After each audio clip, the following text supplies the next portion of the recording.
¿Preferís que yo esté en el ya parado para que están apurados? No. Igual Patricia me dijo que hable así. ¿Qué hace?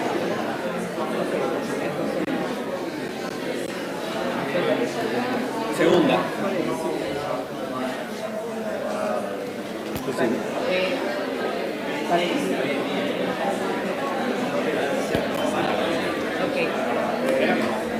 Ahora me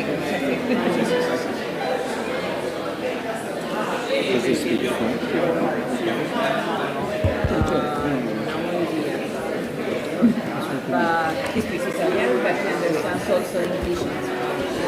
Su eminencia il cardinale sale sì o parla? No. Gianina ride. Ci va detto.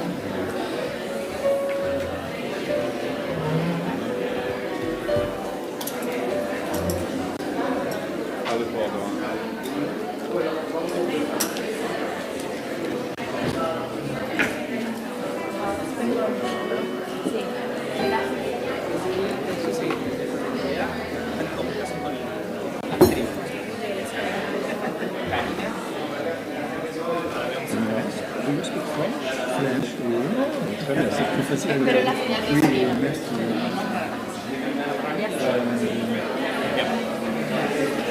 Merci pour cette initiative-là. C'est très important. Je connais Johan. Oui, c'est ça. On avait essayé de vous contacter parce que je suis venu la semaine dernière avec un des membres de la famille. La venire a pranzo con noi? No, grazie, ma non, adesso devo andare purtroppo all'università. Che dice? Pensavo? Ok. Parliamo in italiano? Sì, ovviamente. Sono io. Sì, voi.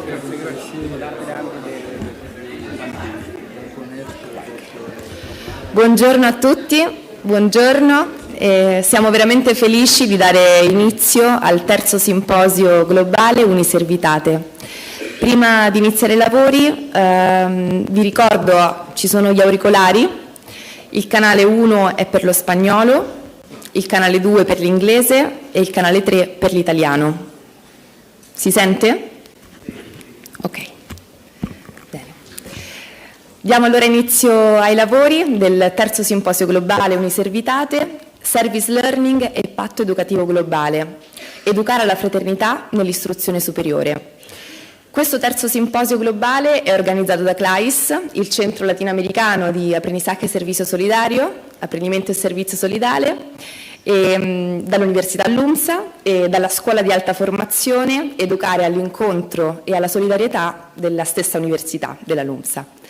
E siamo veramente grati perché oggi abbiamo con noi autorità, abbiamo con noi esperti di service learning da tutto il mondo, ci sono più di 30 paesi qui con noi e siamo particolarmente grati anche per la presenza di studenti e docenti che vengono dai 5 continenti che durante le giornate del simposio ci racconteranno le loro esperienze di service learning. Io sono Irene e Simone faremo i presentatori. Buongiorno anche da parte mia, è bello vedere tante persone qui riunite oggi. Siamo molto grati e felici anche per la presenza di autorità, organizzazioni, partner, referenti del Patto Educativo Globale. And we are very grateful to have the public here from 30 countries that are committed to this service learning. Welcome. So now we're going to share a video for the third symposium. The program Uniservitate is now the third global symposium of Uniservitate to reflect together for the dialogue on service learning and the Global Compact on Education, educating to fraternity in the university field. The third symposium is a multicultural space to help the exchange between different parts with the participation of representatives from 5 continents. This third edition is also an invitation to get what Pope Francis said, to change and have a service of education that's open. We are going to have different panels with different experts, and as well as the testimony of leaders in this project of service learning. The third symposium is going to be held in 27th and 28th October 2022. And also we are going to have a session, online session, 2 days to reflect, share, and learn for resources on education, and build together a dialogue. Visit our website www.uniservitate.it.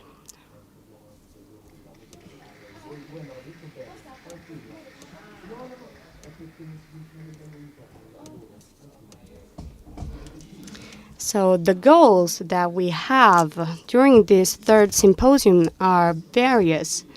We aim to continue the series of different symposiums that we had at global level, and also thanking the service learning proposal that we have. We want to think about and study the spiritual part of service learning and also the mission of Catholic institution in superior education. Other goals that we have are, of course, sharing the experiences.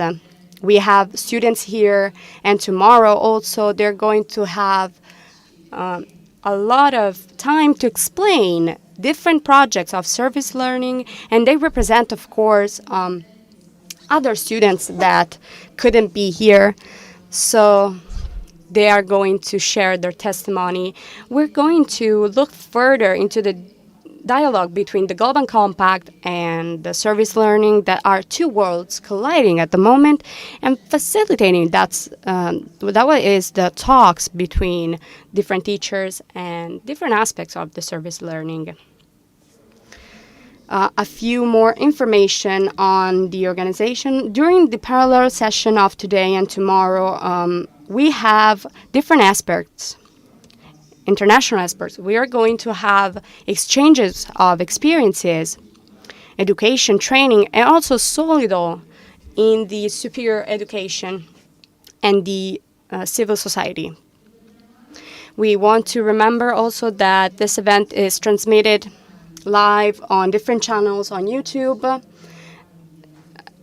on the Uniservitate channel, Class Digital for the Spanish, and Scuola ACE for Italian. Okay, so we can start with the first roundtable, and I will leave the floor to Enrico Joa, which is the Executive Director of Aprendizaje and Servicio Solidario.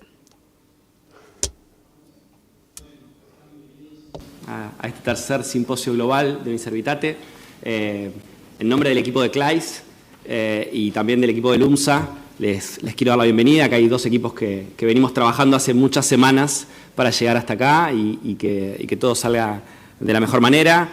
Comenzamos de manera muy emotiva ayer a la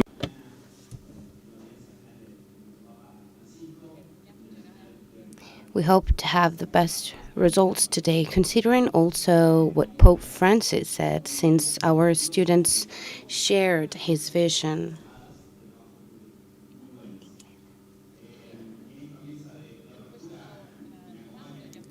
In this round table with our rector, Francesco Bonini, professor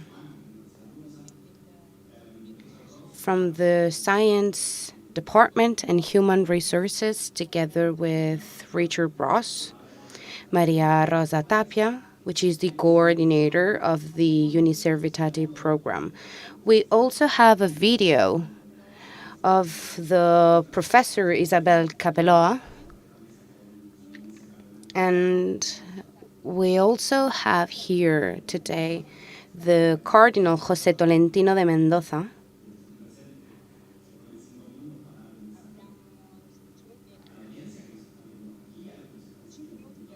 We only have few minutes to start the symposiums. Francesco, 5 minutes.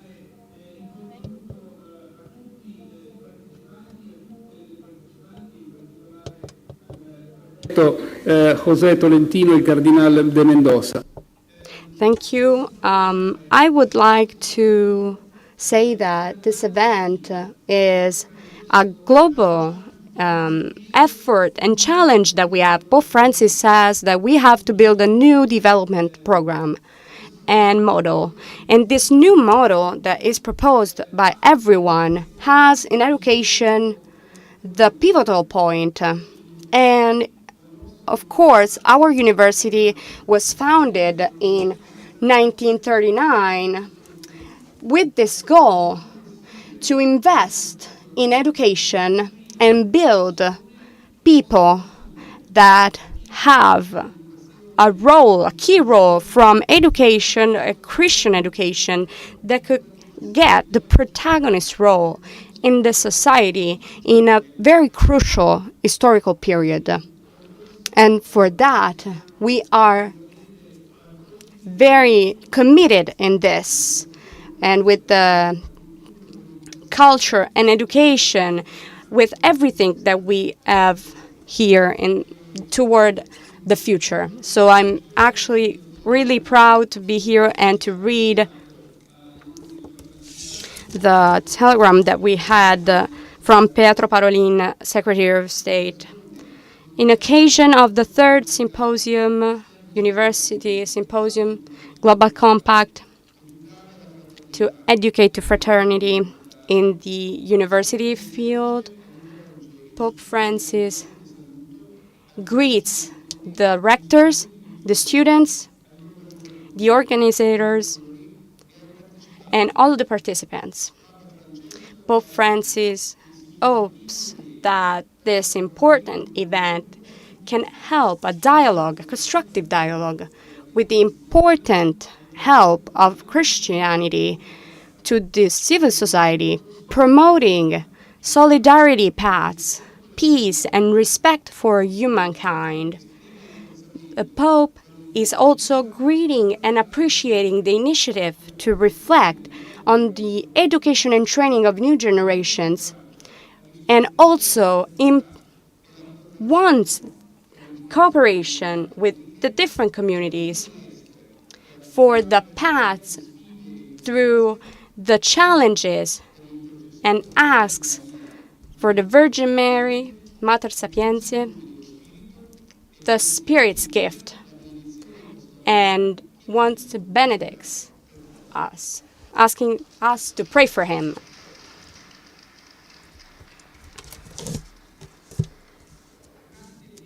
Thank you to all the participants, and have a good work. Patrizia. Good morning, welcome.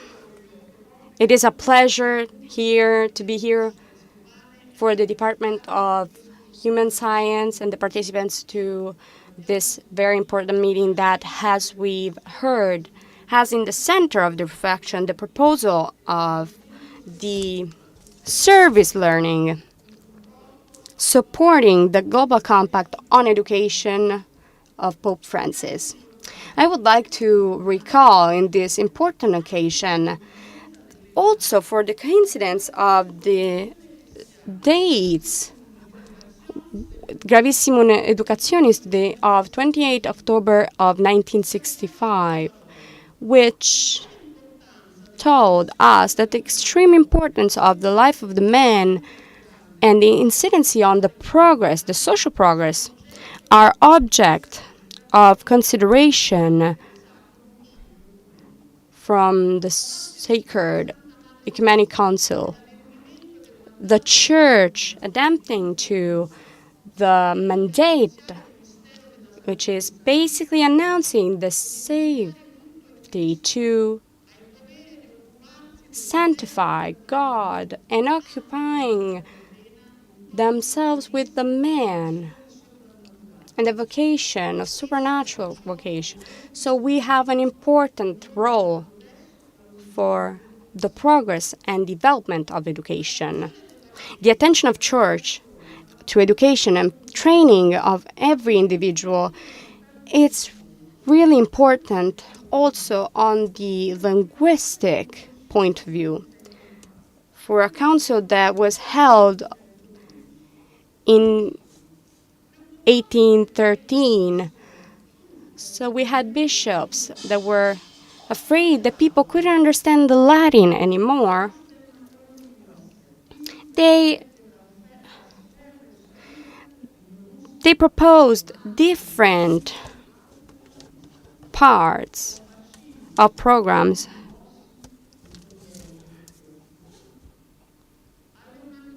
So they voted that any bishop had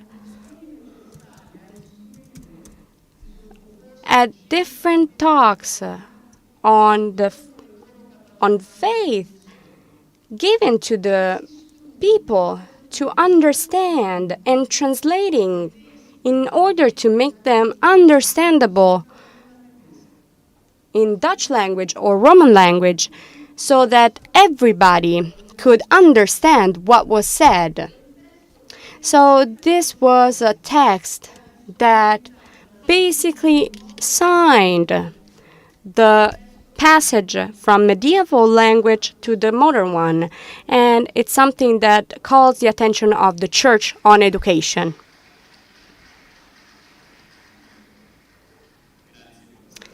Thank you, Professor Pratini.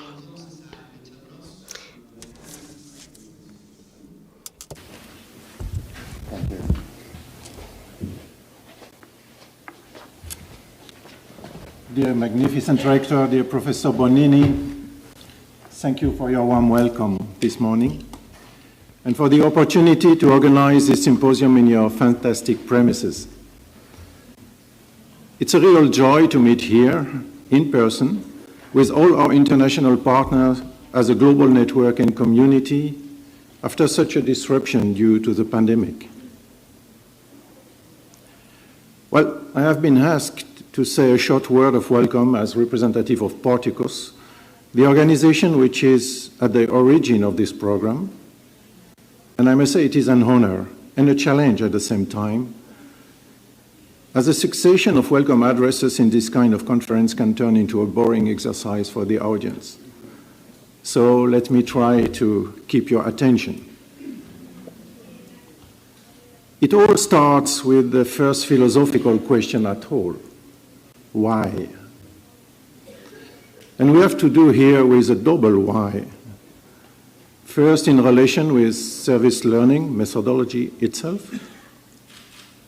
And second, with regard to the very topic of our symposium. So why is it important to invest in service learning in higher education?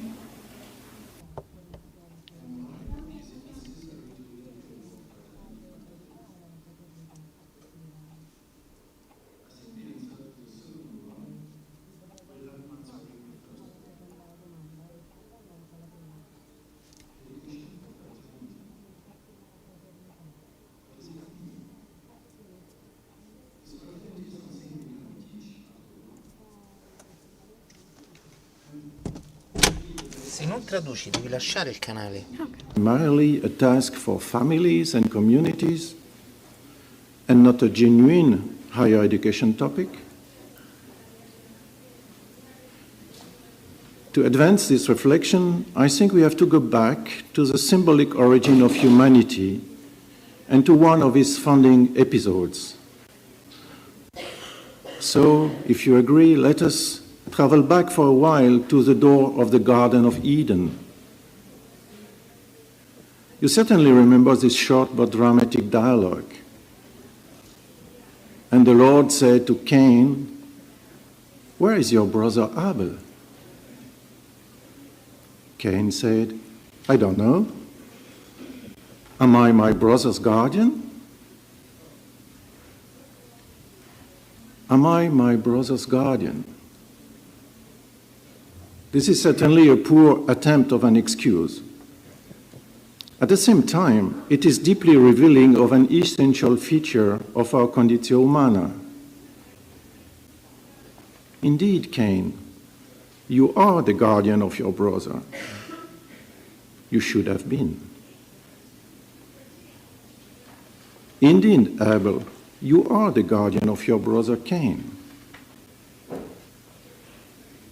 Indeed, we, in this room today, in our small planet, we are the guardians in a deep interdependency, in a reciprocal responsibility for each other, in mutual solidarity.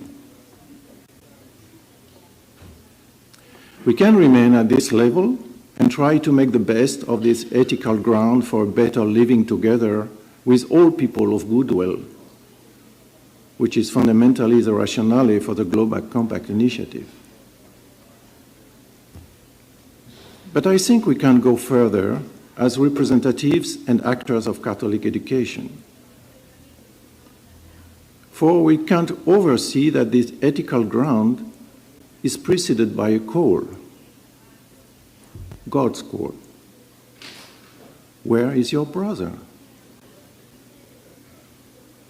This call is not primarily an accusation. It is a waking call. Don't you understand, Cain? Abel matters to me. You matters to me as well, as all my creatures do. The call in the silence of Eden is a vocational call, a call that gives a theological grounding to the ethical ground we have already identified. And this is, according to me, the very reason why we have to educate to fraternity. Because the fraternity we speak about is fundamentally an answer to a call that can be overheard. But an answer to this kind of vocational call is a lifelong task, and therefore it is the role of education at all levels, primary, secondary, and tertiary. When it comes to our universities, we can obviously insist on their role in research advancement, but they should not be ivory towers of knowledge production. So to quote Newman and his idea of a university, for why do we educate except to prepare for the world? If then a university is a direct preparation for this world, let it be what it professes. And this is precisely where the service learning methodology comes in. This is why we are putting so much hope in the Uniservitate program, which has beautifully evolved in the past 3 years. I am not an expert in service learning myself, but we have many of them in this audience, and they are going to inspire us in the coming 2 days. Thus, let us listen to them without forgetting our vocational call. Dear students, the future of humankind is in your hands. Dear colleagues of the faculty bodies, be your students' guardians. Dear representative of our cherished universities and academic authorities, you can transform your institution in incubators of humanity and fraternity. Dear eminence, be our brother in Christ.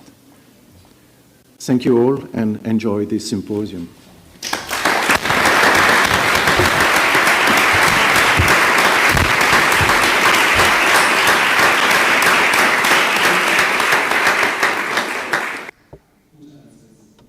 Mensaje. Le doy la palabra entonces a la profesora María Rosa Tapia, coordinadora de Uniservitate. Muchas gracias. Nada, quiero agradecer a las autoridades en la persona del señor rector Francesco Bonini por recibirnos en este espacio, y no solo por recibirnos, sino por el permanente apoyo que hemos recibido de todo el equipo, bueno, especialmente María Cinque, Karina Rosa, Irene Kulcasi y todos los estudiantes que durante todos estos días nos ayudaron en la preparación de este encuentro para que cada uno reciba todo lo so that we all may receive what we need and exploit this occasion. So thank you very much. I would like to thank the Catholic University of Australia that has welcomed us in their campus. Many of you have to be thanked for this international collaboration net. It's extremely important. I would like to thank also Cardinal Tolentino for inviting us here today. And since we are here today, this represents a very important occasion and support that we are receiving from him. Also, we need to strengthen the fact that the meeting that we had yesterday with Pope is the best day that and the best way to start a new beginning. We have to receive his words.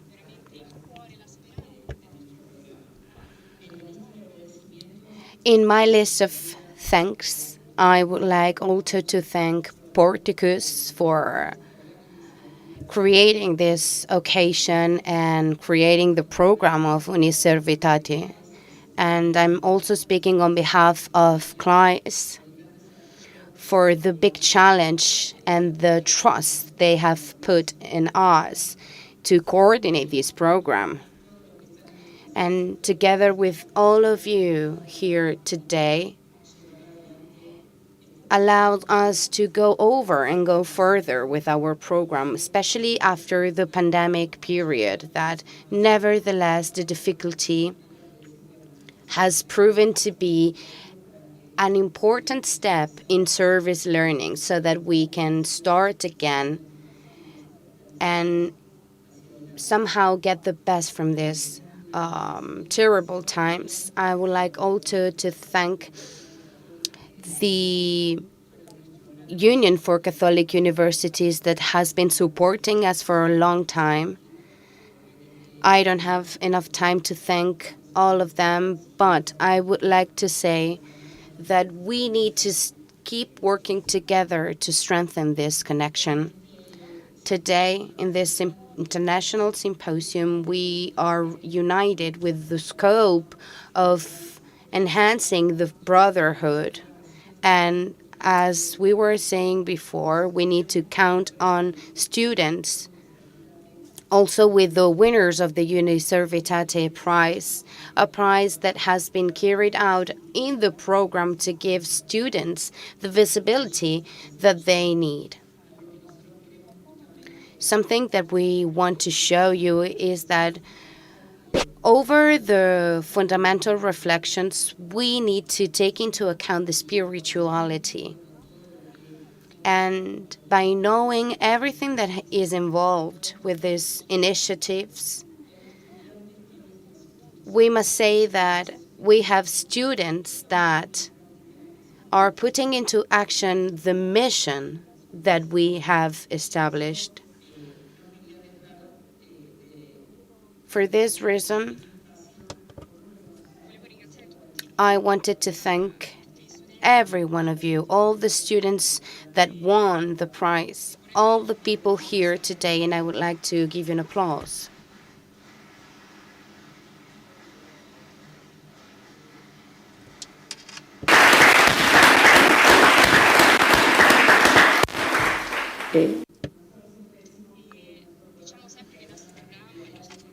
Let's say that in our program, we have a lot of geometrical. You can see that it's kind of polyedric. So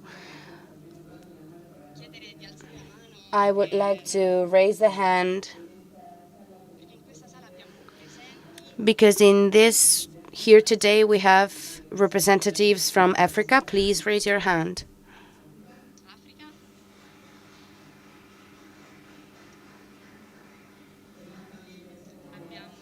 We also have representatives from Asia,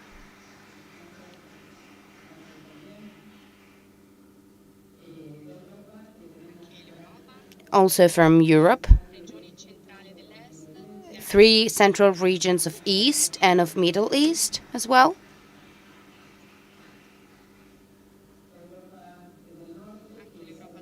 Also from Northern Europe, that are on the high side, also here. South Europe as well, Italy, Spain, Portugal, and United Kingdom. And we also have representatives from Northern America, from the United States, and from Latin America. We have a delegation today.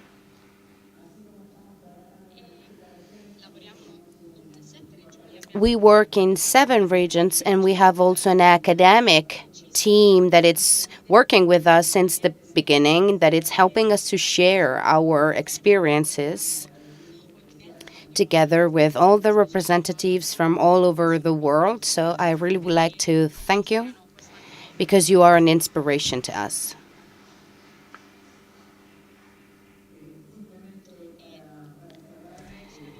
I just would like to thank Richard, because with his words, all of us that have been working in the service learning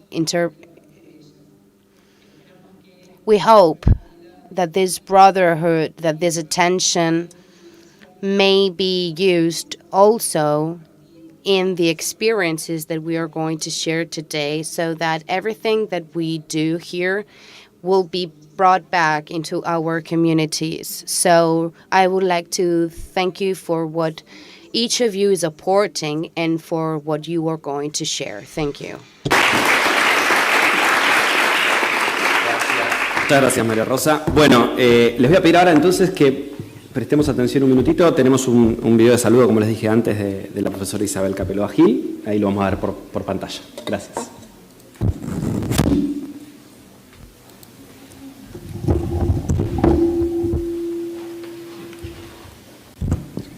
Dear friends, I'm delighted and deeply honored to speak to you on behalf of the International Federation of Catholic Universities and also as rector of the Catholic University of Portugal, one of the university's members of the Uniservitate network implementing service learning across the university.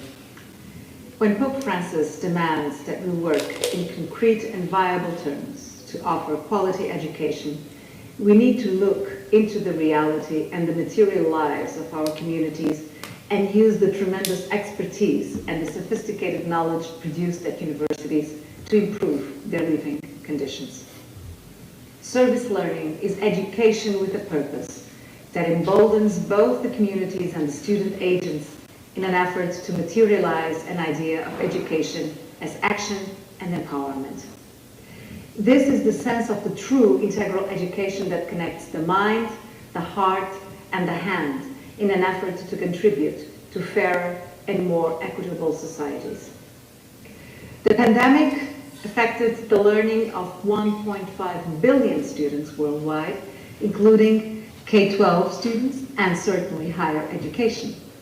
And through it all, we knew that a sustainable future demands, I must say, that children and young adults all over the world have in their communities available and accessible programs attuned to the scientific developments, empowering students with the tool sets and the concepts that will allow them to understand the world, make informed choices, and collaborate, because the serious problems of our planet do not stop at the nation's borders. They must be able to understand, navigate, and accept the complexity of our world. Educational systems in this regard must be flexible to adapt to the reality of transforming societies, and this is where service learning plays a very strong role. They must respect the different contexts, cultural, social, spiritual, geographic, in which they operate. Consequently, the mode and content of instruction must be acceptable to the values of parents and students. It must favor the how to think as a path to know what to think, and not the other way around. Ultimately, as Pope Francis so clearly put it in the post-synodal apostolic exhortation, Querida Amazonia, robust educational systems are not meant to flatten the world and erase traditional modes of knowledge. Service learning also has this tremendous advantage, which is to work closely with communities, respecting their ways of life, their feelings, their ways of understanding the world, and working together with the tool sets of knowledge produced at universities to advance our agenda for the common good. It is instead, I would argue, important to promote distinct traditional forms without erasing the culture, but by helping the same system to bring about the best of itself. Pope Francis writes, that is in fact what education is meant to do, to cultivate without uprooting, to foster growth without weakening identity, to be supportive without being invasive. This is what we aim to achieve together in this network, because the respect for context demands that we look at education as a service to the community and not as a self-centered silo. Service learning is also a form of democratic engagement that fosters the capacity to aspire. In order to work through the organic emergency and the organic crisis that we are living and that we are undergoing, it is crucial to instill in the new generations an aspirational capability, coupled with the will both to be inspired and to inspire. And this will not do without a new educational coalition, a global compact with concrete measures to educate teachers to act, promote the importance of educating the young in remote zones, and provide the technological capability and access, always with full respect for the needs of different communities.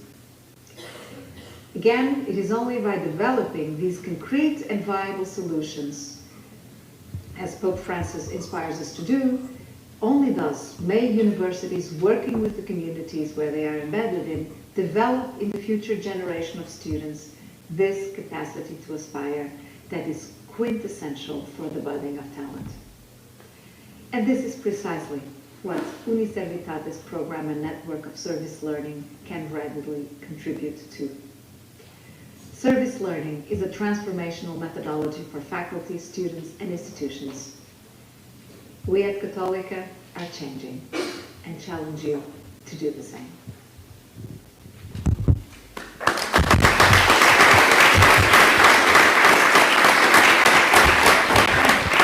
Bueno, y para cerrar entonces esta mesa de apertura le doy la palabra a su eminencia Cardenal José Tolentino para que nos dé unas palabras.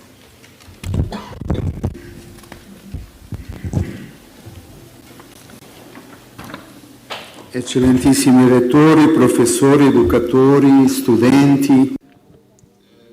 Students, ladies and gentlemen,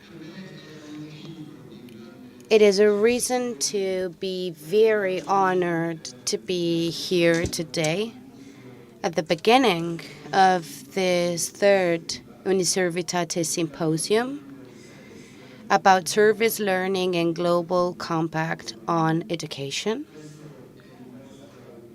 This is our first occasion on the Global Compact in which we participate as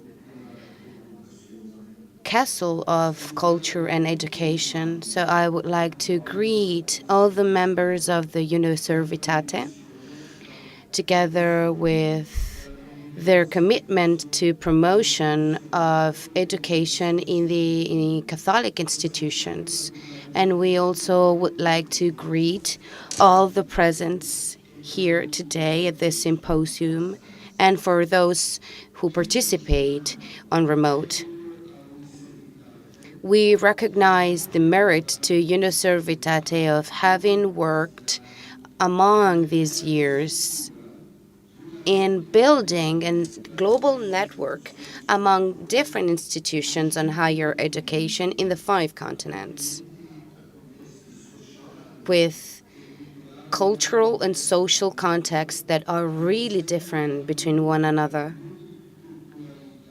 taking into account the multiculturalism of each reality in order to build a better society, also aimed at younger generations.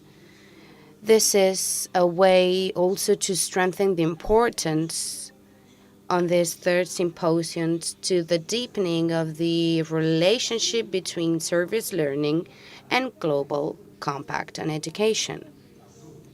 As you all know, Pope Francis wanted to propose an alliance among all those agents that with different titles operate in the educational system by launching a global compact on education to educate younger generations to brotherhood and to universal brotherhood. To this concern, I would like to remark a significant passage that Pope Francis said by reaching out to younger European students. Pope Francis says, "The main goal of the Global Compact on Education is that of educating everyone to a more fraternal life based not only on competitiveness, but also on solidarity. Our higher aspiration, younger people, it's not only about accessing higher education, it has to be complete.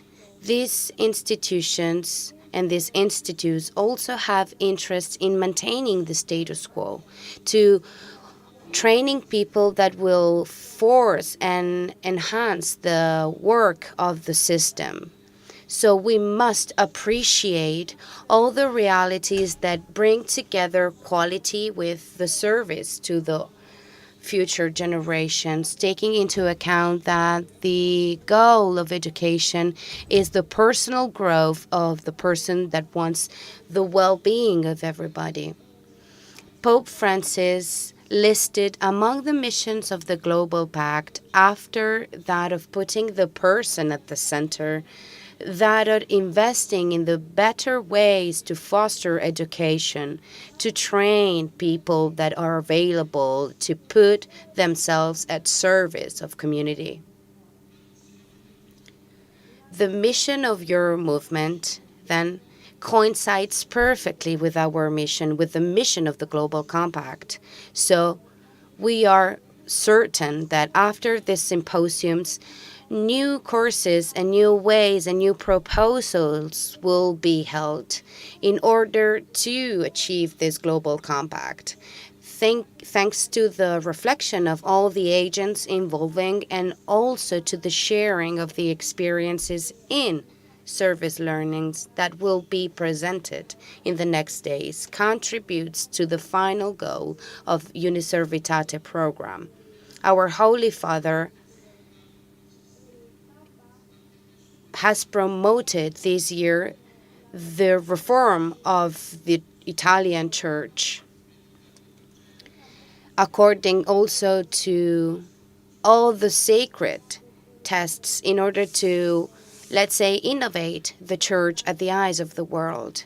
Among these innovations, he has built the way to share culture and education by joining 2 existing realities: culture and the Congregation for the Catholic Education.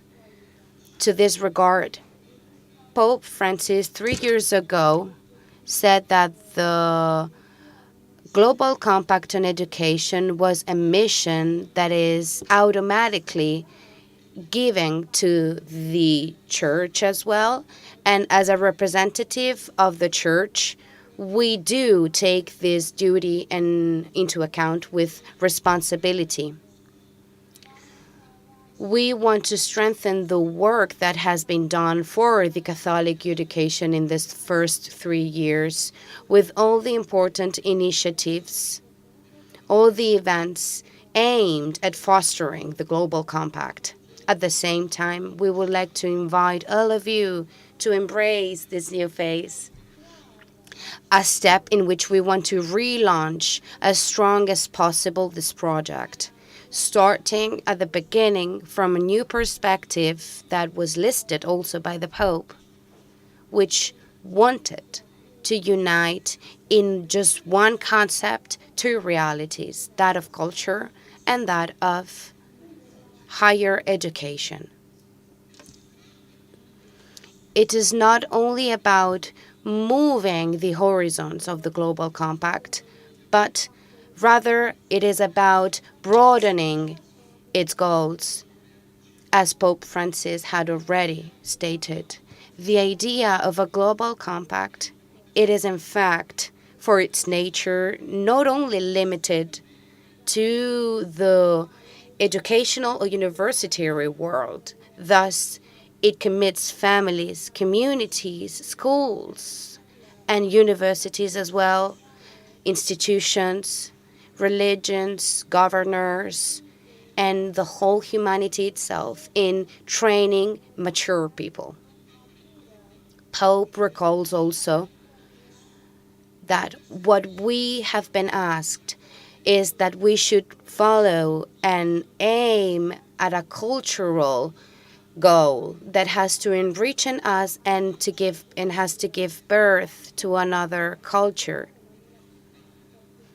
that has to reach all the parts of world.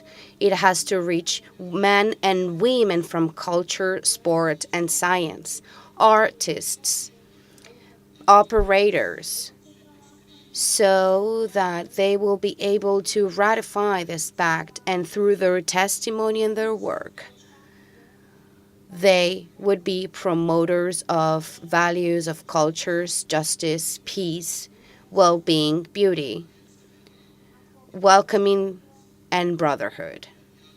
We do believe in a global compact, global. And for this reason, we invite all of you to walk this path through and towards this new adventure. Thank you.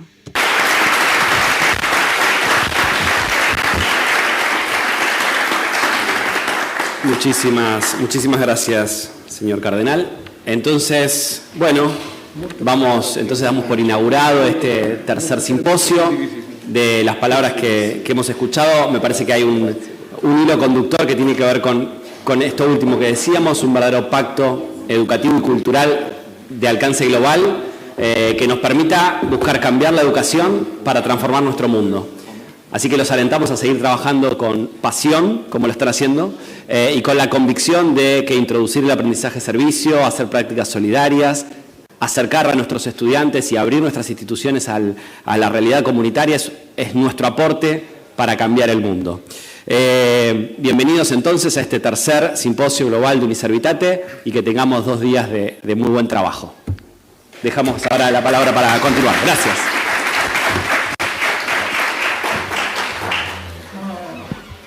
Questo telegramma lo tenete voi a In questo momento di cambiamento, allora now we will give you some information. Do you have social media? I think we all use them. And this is very important because Uniservitate is very active on social media. And in these days, we're going to have photos, images, and we're going to share them. So please search for them and search our account. You can follow us to have news and post your photos of the third symposium, tagging our accounts. The hashtags are 2, Symposium Uniservitate and Symposium Uniservitate.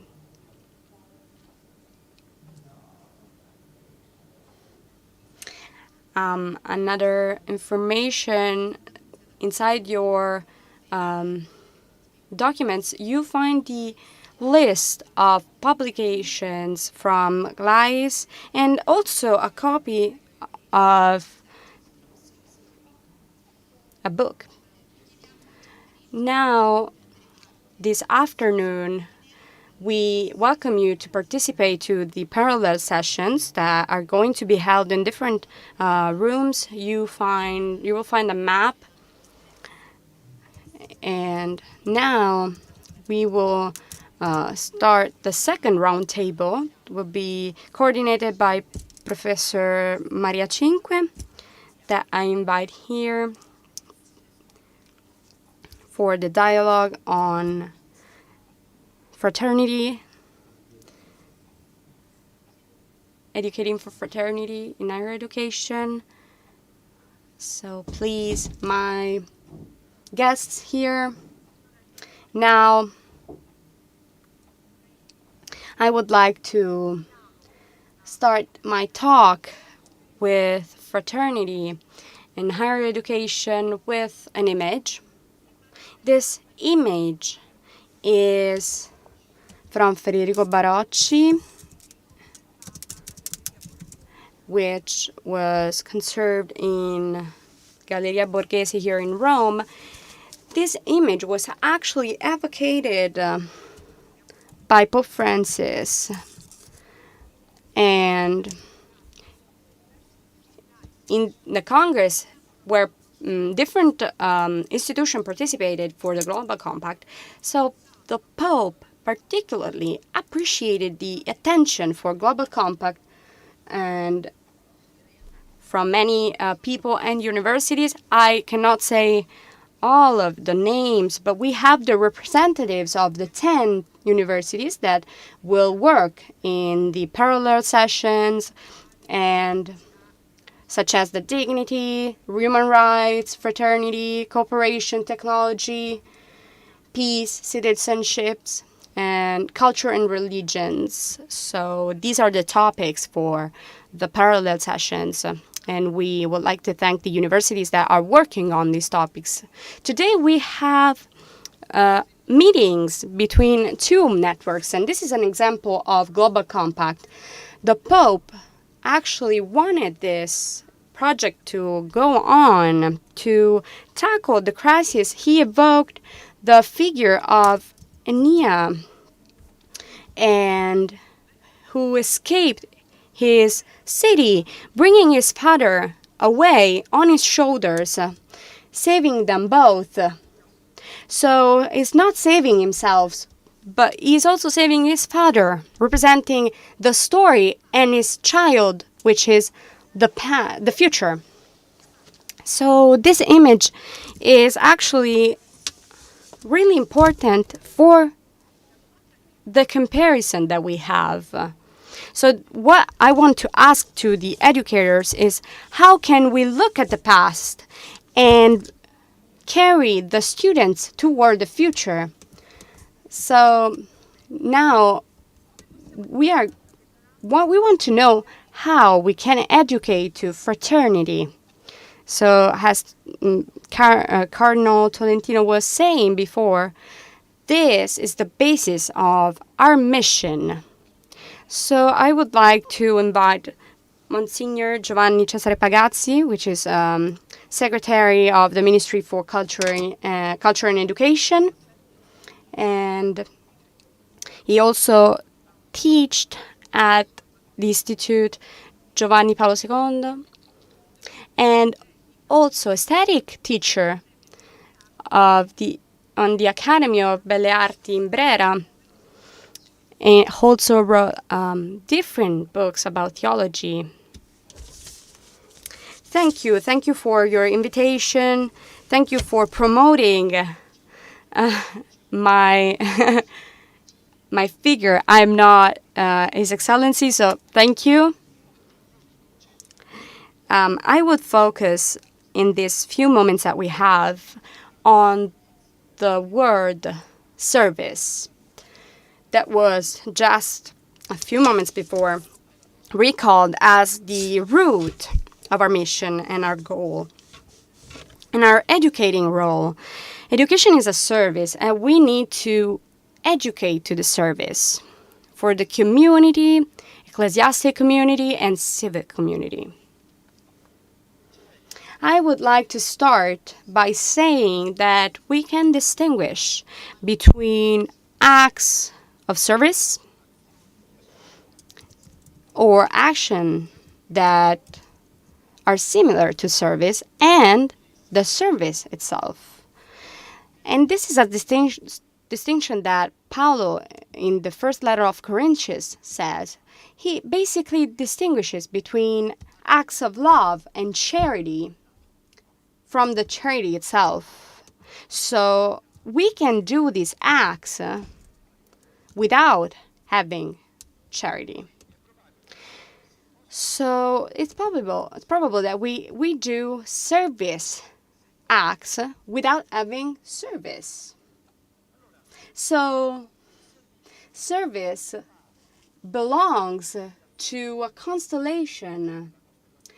That's the love constellation. When a person loves, it donates, but also receives, forgets, and obeys and serves, forgives. So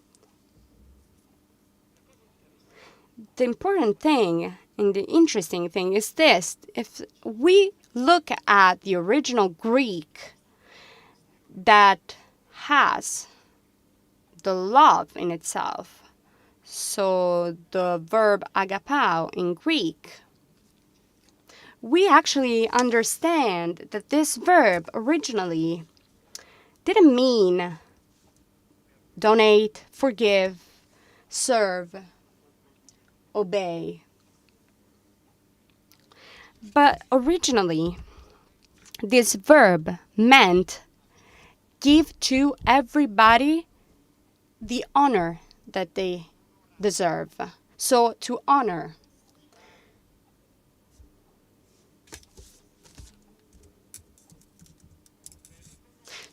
Estimate and also understanding the value of the person that I meet. So being this verb used in the New Testament, love before being service, before being donation, before being sacrifice, is esteem.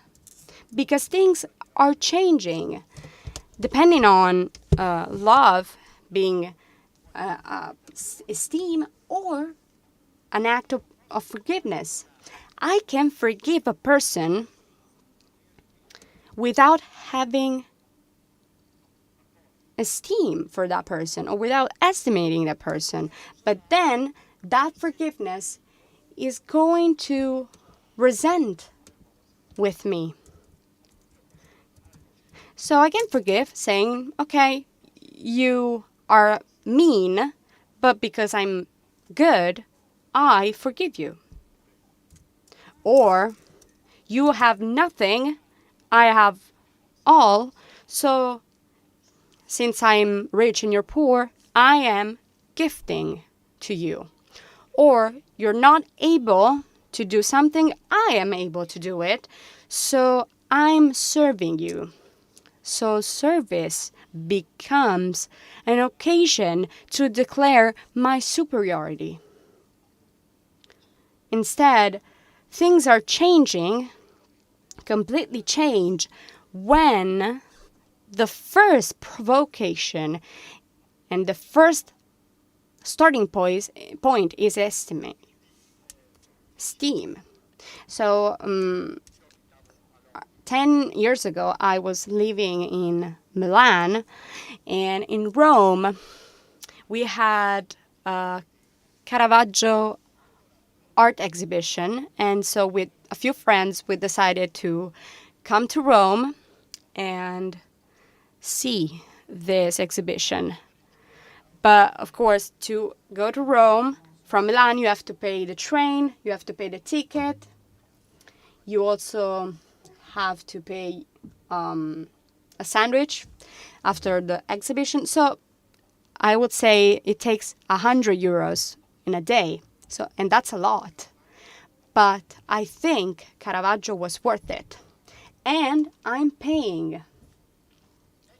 So this is a service that begins from esteem, a forgiveness that begins and it's born from esteem.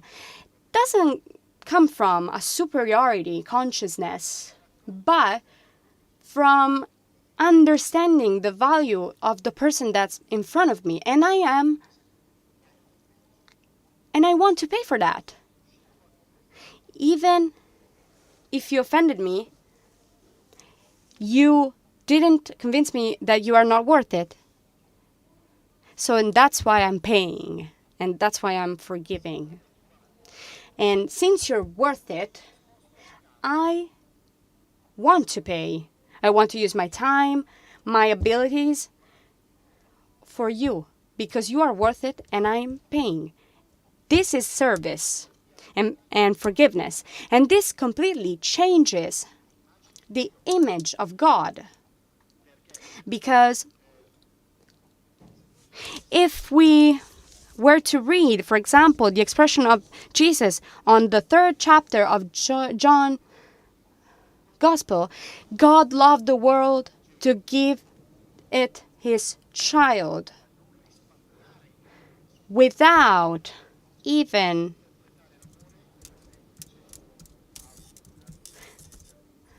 saving his own child. So one thing is considering the fact that God says, you're not worth it, but I'm good. So I give you my child. And another thing is to interpret that agapao as esteem. God esteemed so much the world and esteems so much the world that in order to not lose it, wants to do everything that it's possible, even donating his own child. So I think that our role as educators must rise if we really want to educate and serve, not creating resentment dynamics. We have to start from the esteem. And maybe it's convenient that we go through a process of physiotherapy, of rehabilitation to something that we lost our preparation for, because we have so many people in the world that are donating. People that are serving.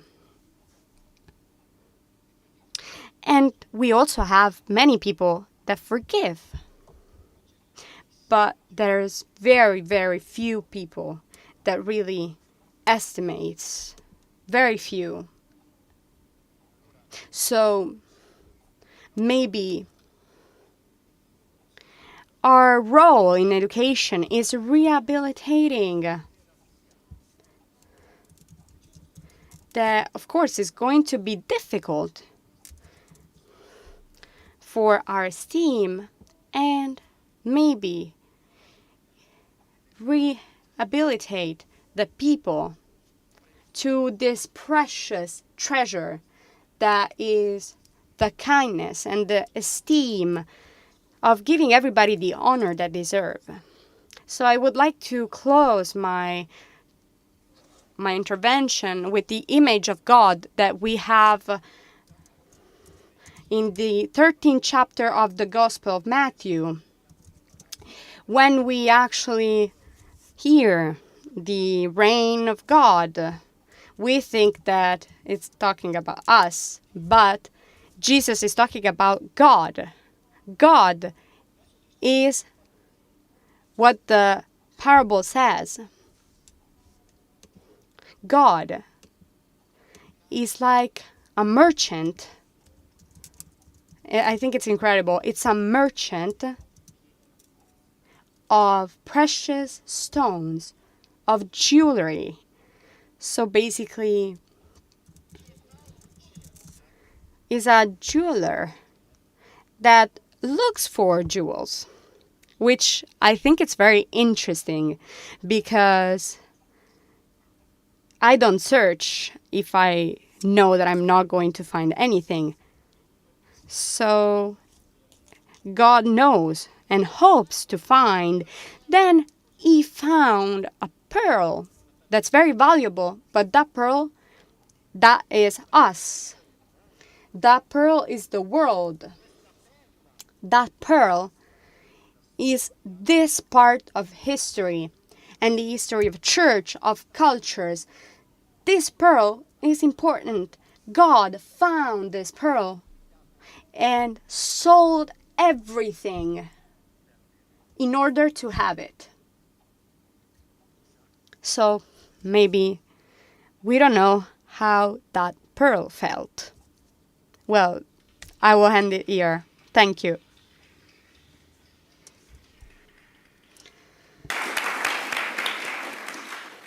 Grazie davvero per questa sua lettura del servizio dello spirito.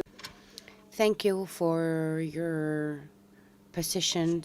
It reminded me of an article that I read about reciprocity, recognition, and respect. I will now give the floor to Maria Nieves Tapia, founder of CLAES, and I would like to thank all the team and staff from CLAES for the organization of this symposium that has been an incredible experience for us. Between 1997 and 2010, she has launched the program to education. It is author of a lot of books and articles in different languages, and she has been awarded with international and national prizes. In the world of the International Association of Researchers in Service Learning and of the Spanish Net of Service Learning, in 2019, she was awarded once again, and she is now directing the course on service, solidarity, and service learning. Thank you, Maria, for the incredible work that you have been carrying out. I would like to thank Monsignor Pagazzi because this was a moment of reflection. He explained his vision, and we in CLAES also share this vision because, as you said, it is exactly in line with what you said. So serve in meaning that we have to meet with the culture, also taking into account Pope Francis' words, because many times we think we are behaving the correct way, but actually we're not doing anything in this regard. So thank you very much. I have a presentation.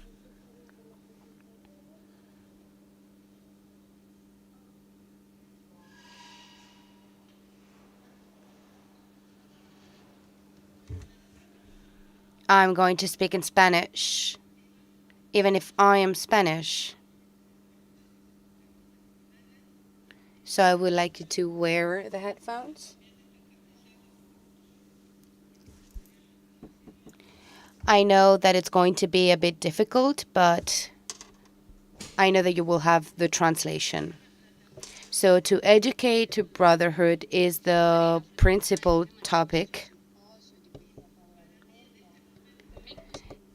To me, in this moment, I would like to recall the fact that it's really important to be here today.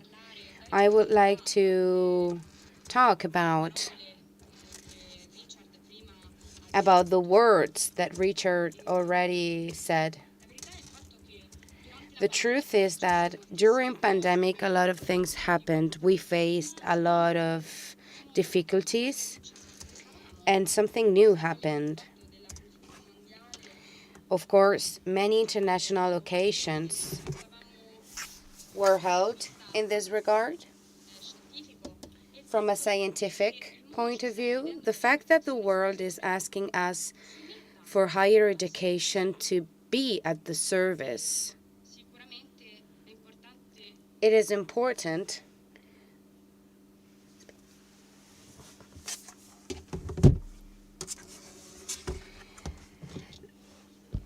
one of the things that we know is that this meeting stated that we need to stop being so theoretical and we need to face what happens in the university and what happens in the universities.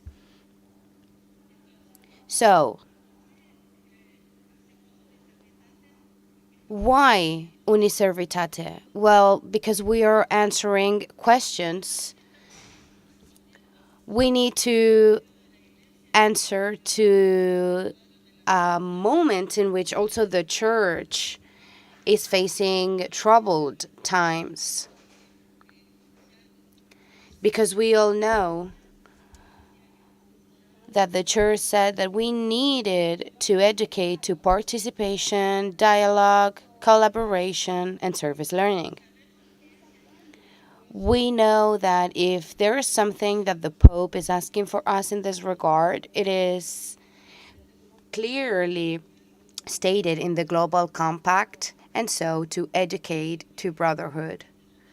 I think that this is a fil rouge that goes among all the teachings of the Church, also with what Pope Benedict said, what Pope Francis is once again stating. We need to train people that are willing to build a better future.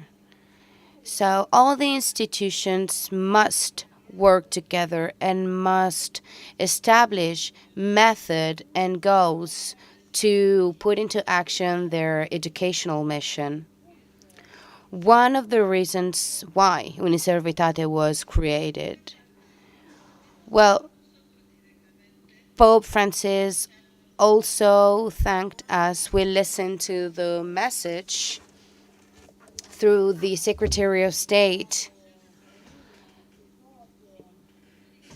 Already in the symposium that we held with the Catholic universities, he said that we must work between Catholic universities so that we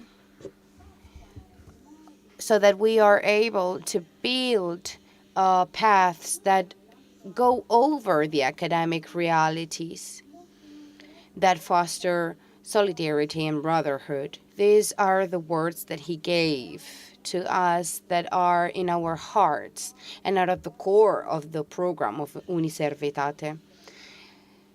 To be clear, I would say that we are educating on brotherhood, but this is not something that happens automatically. We all have to work to achieve this goal, both at a university level and institutional level. This not always means that we know how to put into practice these topics. We need to work together with the institutions.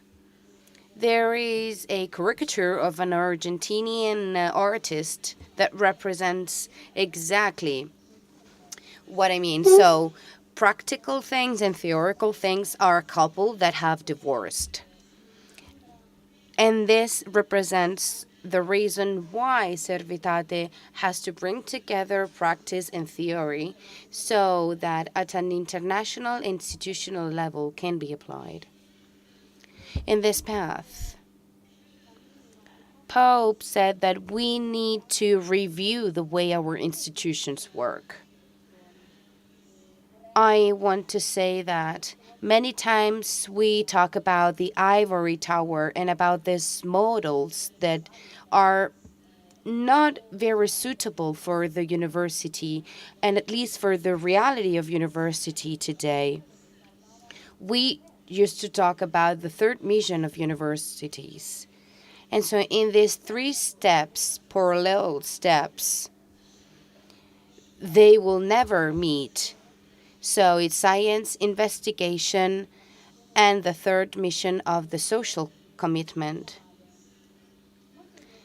So you have to know that Catholic universities work according to these values. What happens is that in the pastoral university and the ministry field, the activities that we carry out for our students have nothing to do with what happens in the classrooms. We have technology classrooms, we have these missionaries, but what happens does have nothing to do with one another. All the system of the universities need to integrate the missions, need to articulate science, investigation, and commitment. An institutional coordination that may be able to lead this articulation. I have here the Vice Rector of Integration in Argentina, and he has this title of institution. He has this integral vision between the Catholic reality, the academic reality, and the field of social compromise that we are trying to articulate.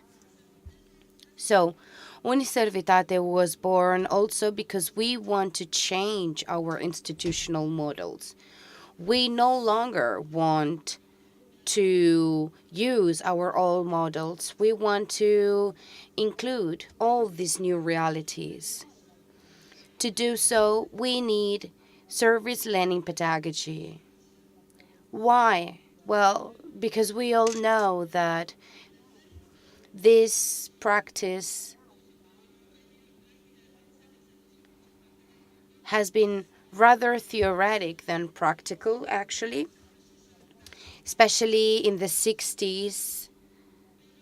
But this method, it's a method that internationally has been widespread in all continents, and we have proof that it's working.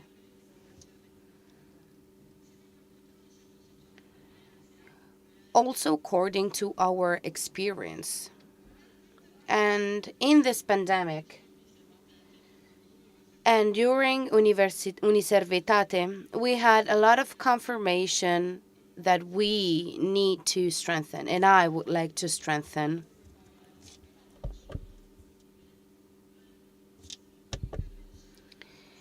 It is explicitly mentioned about service learning, but it says that the service can be not only an activity among others, so that it has to be a fundamental method through which all knowledge and abilities have to be transmitted. This is service learning. We dialogued between this symposium and this global compact because we felt that we have a lot of things in common. So we need to let our institutions meet to be able to put into practice the global compact. And we haven't been doing so for some years now. UNESCO, last year in English, this year in Spanish, a report called Imagining Together Our Future, a New Social Contract for Education. Seems to me like they copied the global compact of the Pope, but actually it is convocation for all the experts of the world, so to build a new vision of the future, creating methods, teaching methods that may foster international cooperation. And we think about service learning as one of the 3 methods to teach young people to the future. It talks about research, investigation, and action, as well as service learning. We need to take into account that it's not a vertical report, but it has to be worldwide spread. We already knew, but we are happy to know that there are signs of the times that are telling us that this is the time. We have to take advantage of this moment. I would like to state about an episode to explicit what we mean by service learning. We have very specific service learnings. In this case, also about nanotechnology. I won't explain to you about the curriculum of these people, but this is an episode in which these experts use their knowledge, and through nanotechnology, they were able to invent devices that may detect particles of toxic substances to use in the rural communities. And so they used this device. This device was also alimented by solar panels, and today this technology is widely spread in all the rural situations in the South America. And this is a clear example of how technology and learning can be put at the service of communities. I'm sorry that the students coming from this region couldn't be here today, but I am happy to bring you their experience. And so going back to the 3 fundamental characteristics is that we show how students must work at the service of community in the case of clear water for rural communities. This is a solidarity service that has to be put into action as well and as much fast as we can. The students have to follow this activity from the beginning to the end. They are the ones who study, who project, and who have to put into action. And for as long as the content of this program, we are able to see how this experience is incredibly important for them in terms of knowledge and of education. Also, negative experiences are really important because they teach us things that we wouldn't know otherwise. And so we are able to carry out the investigations needed. We said that we have always supported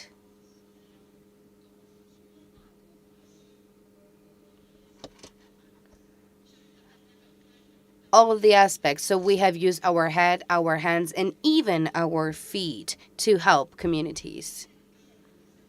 Why Uniservitate? Well, because service learning experiences have happened in a lot of communities. But how can we pass from experiences to policies so that we are able to translate this into the institutions at the same time? We need to take into account 2 movements. On one side, we need experience. And all research and investigation have shown how difficult it was for the students and how many people have been involved and how many people want to put into practice this service learning. But if we do count on teachers that are able to support also at an institutional level as well as politics, practice and investigation won't be enough, because it would be tiring for them. Because nevertheless, the enthusiasm, if we don't have a supportive mechanism behind, so if we don't have institution that somehow give support, this won't be effective. So if we don't have a point in common between top-down and bottom-up, it would be impossible for us to carry out this program. We need to have an entity that works with students and translate this into actions. How can we distinguish experiences from institutional programs?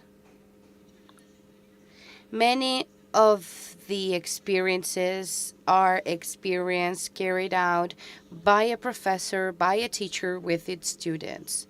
These are precious and significant experiences.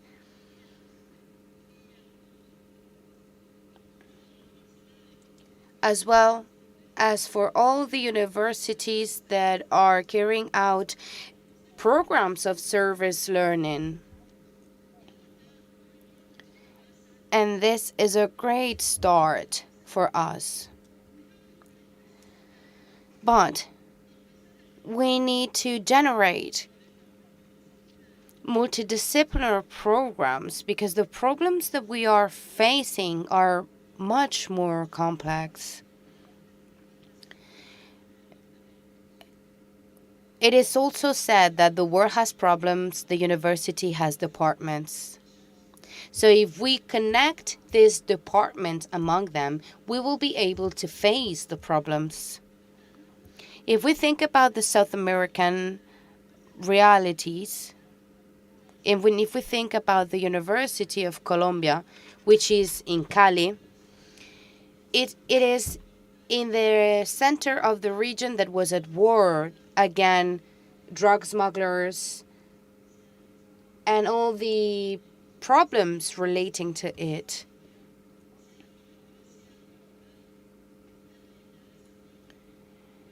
So this region was also famous for coffee cultivation, but coffee cultivation was strictly linked to drug smuggling, and so they have suffered a strong economic crisis. So in this sense, university decided to face this problem that was much serious in the region,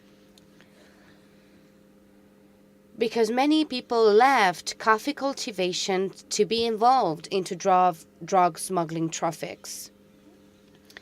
And so the universities are working with small coffee producers to be able to foster this practice. The students of economic, of marketing, and of graphic design have been working with them to create an identity for the coffee cultivations. And we also had a strong supportive impulse towards these people. And from these cultivations, they take the coffee and they bring it to the universities.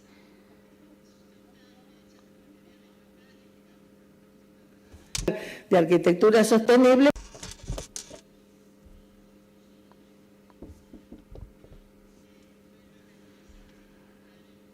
With young people coming from sectors, you have to think about that in this experience we have a service towards community to foster and booster the coffee cultivation in small producers.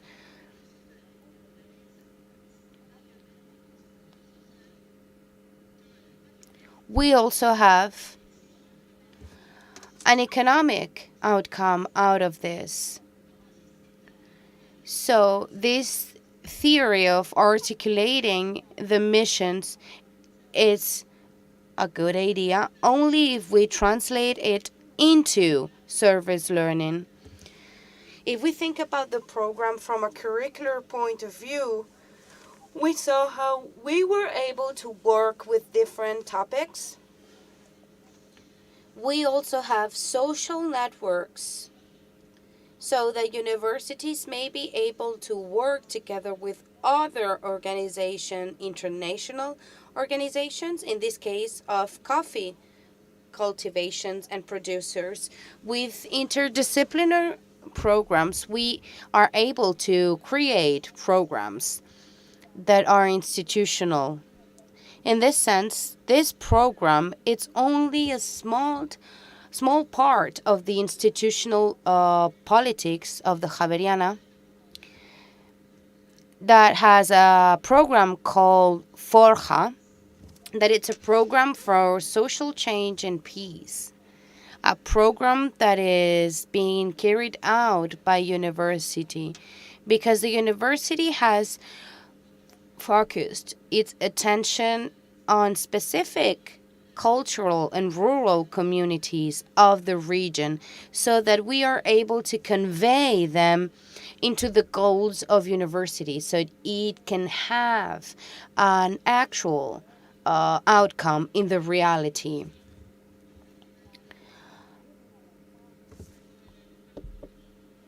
So,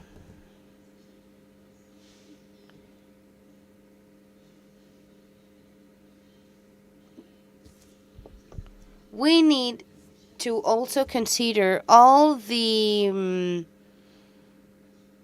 aspects that are in the context. It was able for them to create stronger impacts. This is why we want to focus on institutional programs, and this is why we should choose Uniservitate. This is why Pope Francis said that we have to give thanks to all the programs.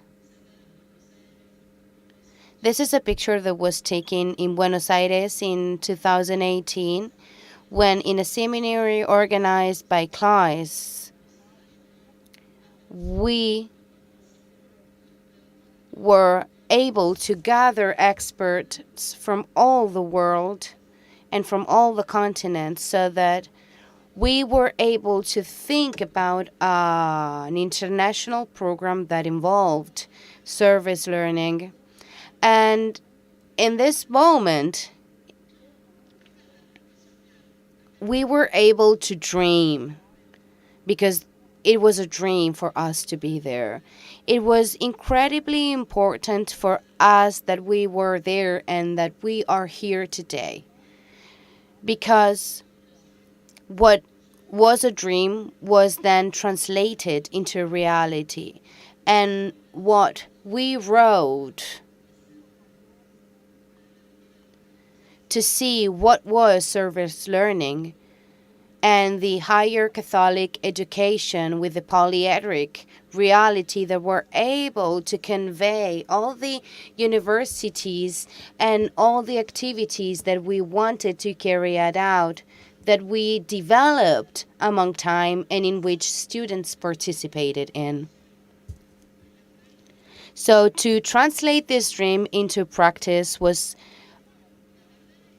it happened because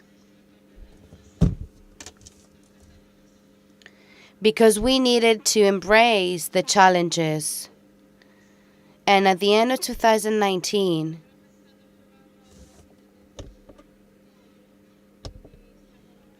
and so we're living a polyedic process. We called to action everybody. So when we were ready, we started regional programs to be able to put into our project into action. And among all the things we did, pandemic was in the middle, and this was an unforeseen obstacle. And this is, I think, the most emblematic image of pandemic. This is a picture of Pope Francis alone in St. Peter's Square. And it clearly shows what pandemic meant to all of us. Because it was a deep picture that gave us the idea that this nightmare had to come to an end. All that you represent today and in your life is important, and you must ask yourself, what can we apport? What can we give more to Uniservitate? What we have lived during pandemic, things that happened in the middle. The students put themselves into actions to transmit projects into virtual projects, so that we were able to create a reality so that all the 5 continents were interconnected between them by creating a global network. And I must say that we need to thank all the parties involved, because it is thanks to them that we were able to do so. During pandemic, 288 regional leaders were nominated to find consensus to go over with our project, talking about all the tools that we can help and we can use, all the topics that we have addressed. We have published more than 200 articles. We also published, or are going to publish, 5 more books. Books that are the result of virtual meetings and face-to-face meetings. And in this symposium, we hope to exchange our information and experiences. Thus, we need to foster service learning. We passed through troubled times, and this is why I would like to homage to Uniservitate itself, because they, from the beginning, started this program. It is also co-rector of my university, because when pandemic started, the concept of service learning was put into action.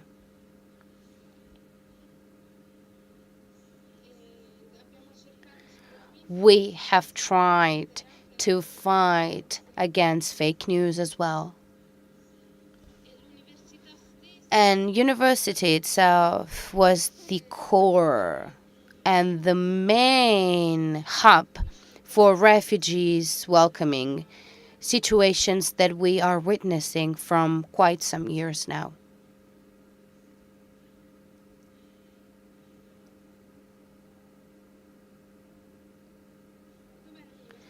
Where is the university that has welcomed? Here you are. And where is the Catholic from Ukraine?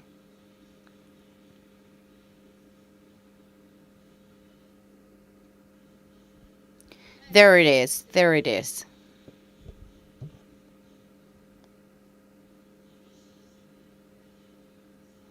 And I would like to homage also all the people that have worked through these troubled times. We need to keep growing.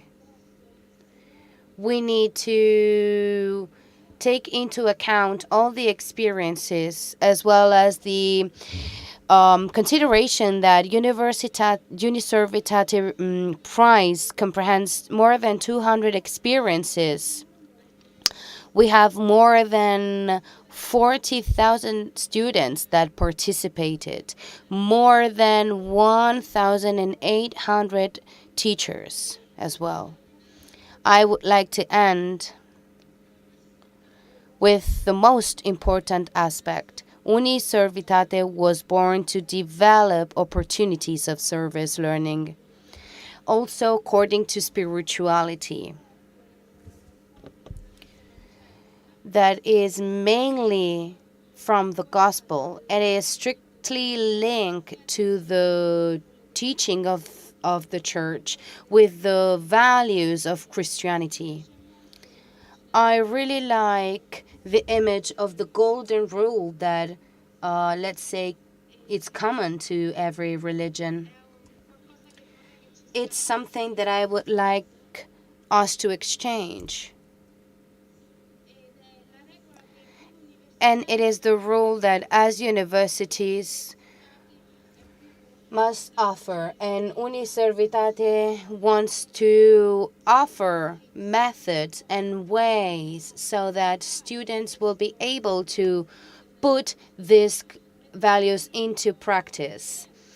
They will be able to live by them values and to put into practice this golden rule.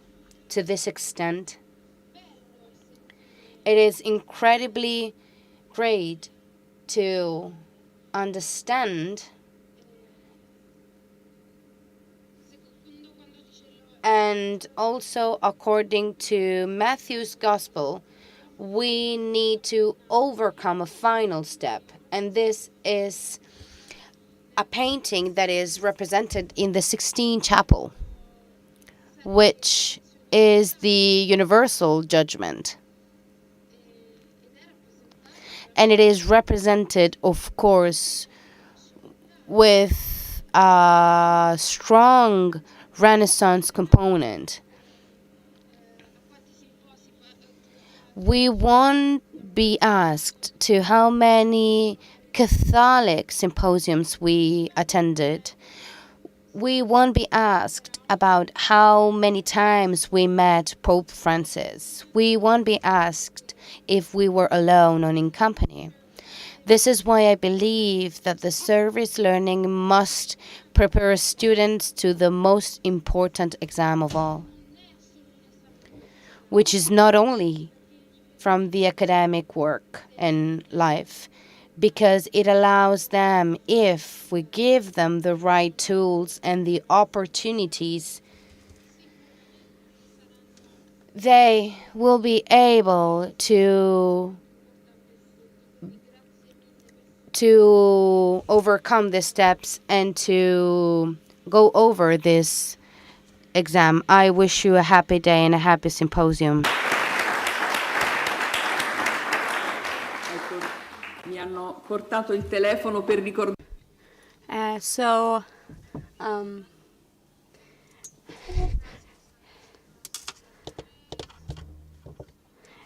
Thank you to all the participants. Now we will leave the floor.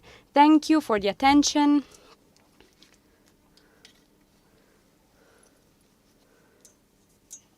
Okay. So we will ask the referents of the Global Compact universities to come here to the stage with Agustina and Andres. And now we will have a break.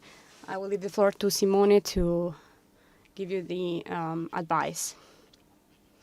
So this is a service summit. So we will have more time for the pause. We will be here at 11:30, and you will find some publishings here at the desk. One of the Global Compact, the second one on building the community, the proposal of global service learning. You will find these books at the desk. Have a nice break.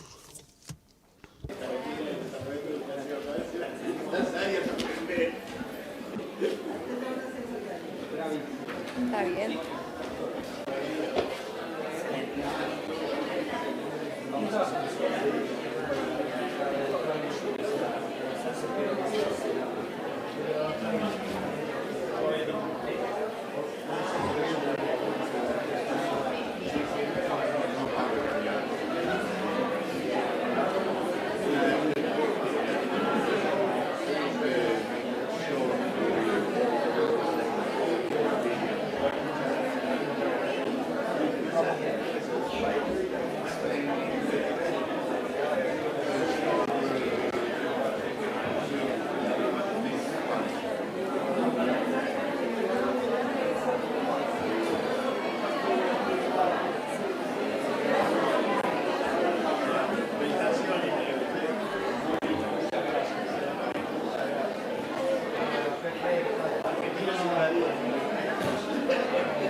Just for after, I will take it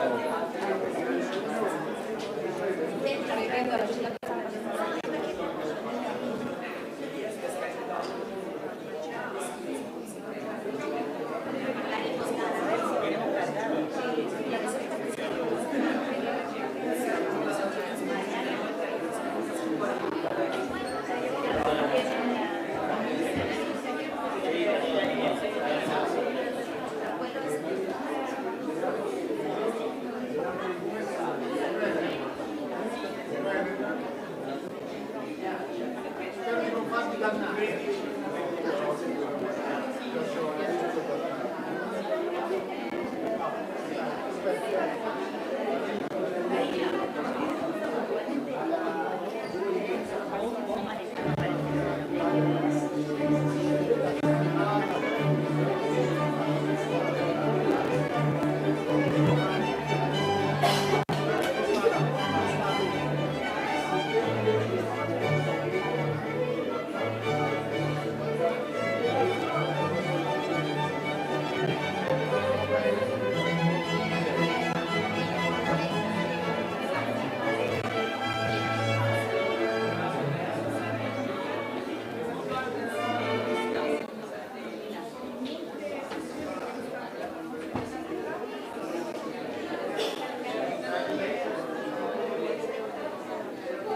Sì, perché sono 6. del Symposium globale Uniservitate. Bueno, Per riflettere insieme e approfondire il dialogo attorno al service learning e l'impatto educativo globale, educare la comunità nella rete universitaria.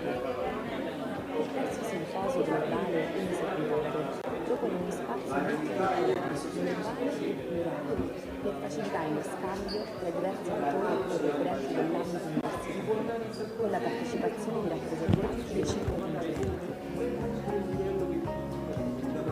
Questa terza edizione è anche un invito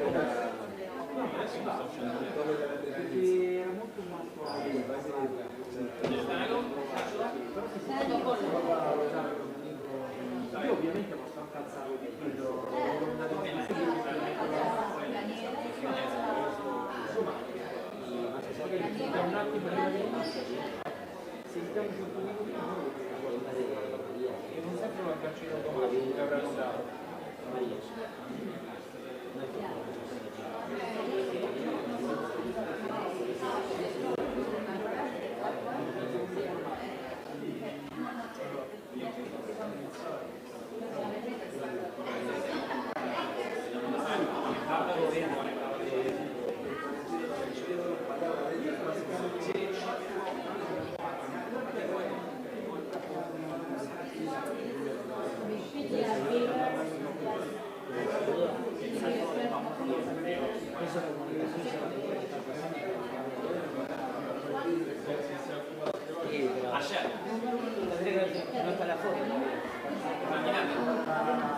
Hai trovato?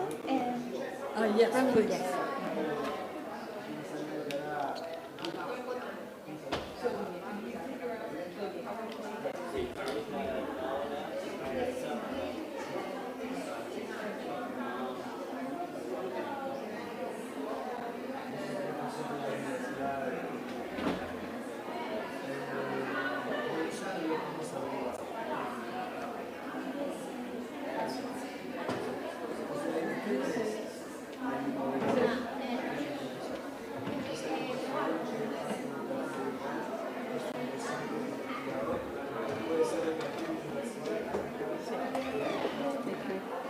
Allora, mi hanno detto di mettere là. Sì, sì, infatti stiamo...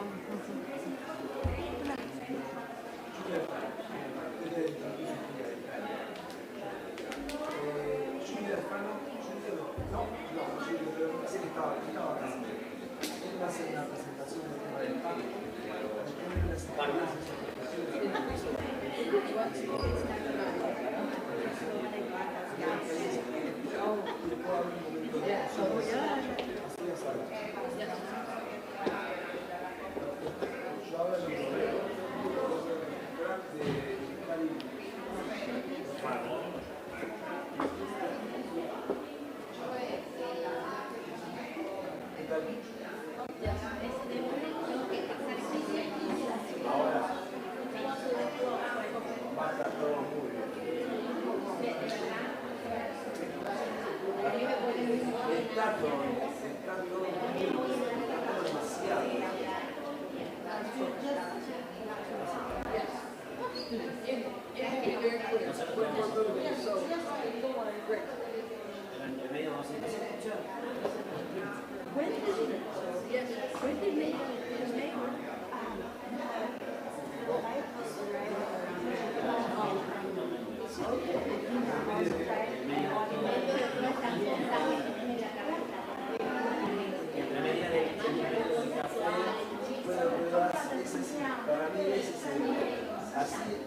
Now tell me more what you do.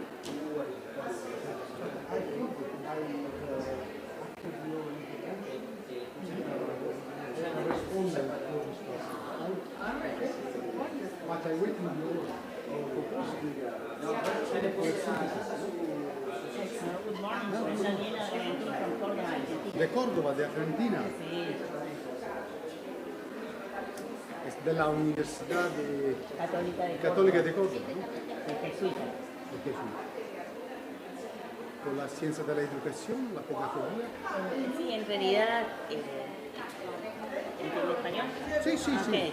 Estoy a cargo de la red de responsabilidad socioambiental de AUJAL, que es la Asociación de las Universidades Jesuitas de toda América Latina. Así que bueno, vamos a tratar de...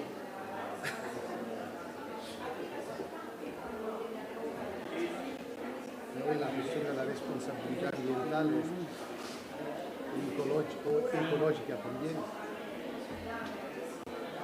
Bueno, en todos lados, en América Latina está creciendo, pero no es algo tan incorporado. Todavía no.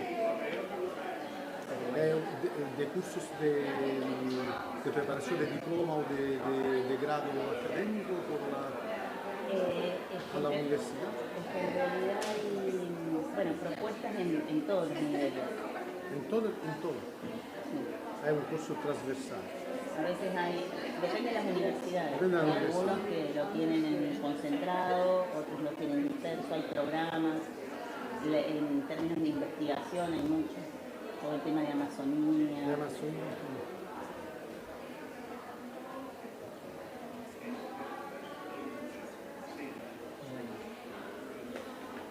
Bueno, y le toca hacer el resumen. De fare il resumen, sì. Se puede. Anche con me, anche veramente dallo spirito del momento. Mi ha scritto, io faccio solo racconto quello che Grazie, sì, anche è vero, perché anche si può provocare anche se con dire qualcosa avevo pensato, però è bello perché anche se non è il mio settore direttamente, però bisogna farlo entrare, perché nella università bisogna fare anche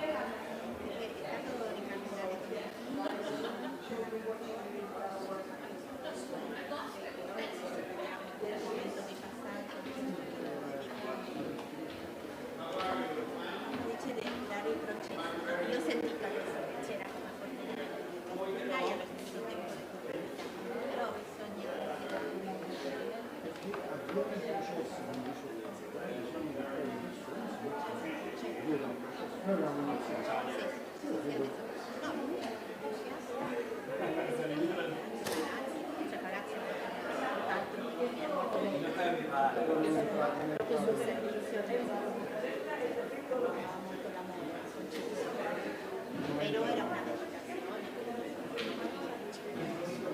sul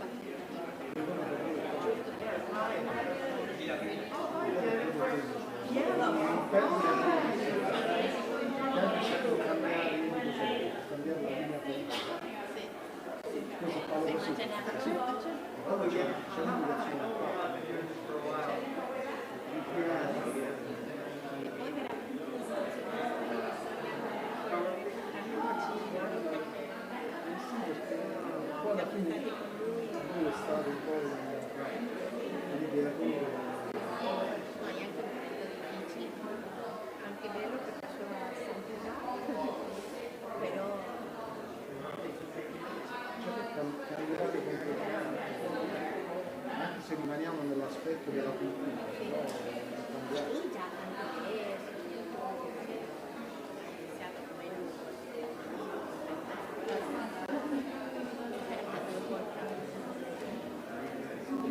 Quando pensavo cambiare. sì, non è solo la congregazione, che è tutta una vita è una meditazione, cioè non è solo per la congregazione, sempre sull'educazione adesso a 72 anni.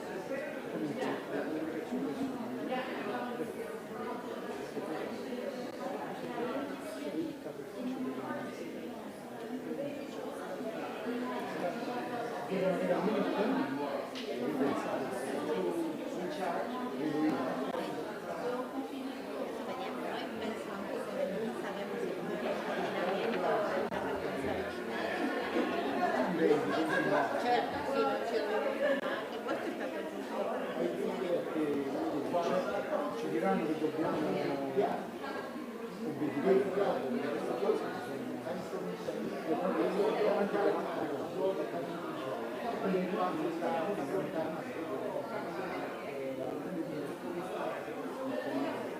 il suo petto giustamente.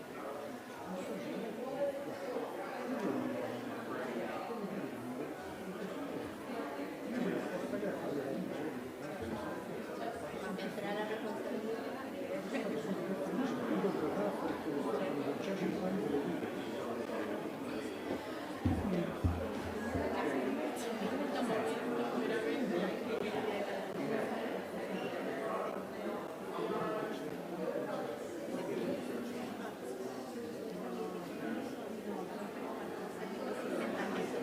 Cioè, nel senso, dobbiamo adattarci, ma perdere le persone. Sì, Che tal? Che tal? C'è un senso che Andrea Pereira dell'Ecclesi di Uniservitate. Coordinatore generale del Symposium, no? Sì. Argentina, yo nací en Uruguay, pero por ejemplo en Argentina, poi me casé con una argentina y tengo así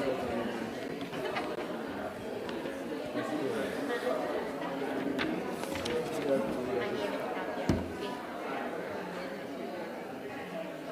en un ratito podemos hacer un plan con ese evento.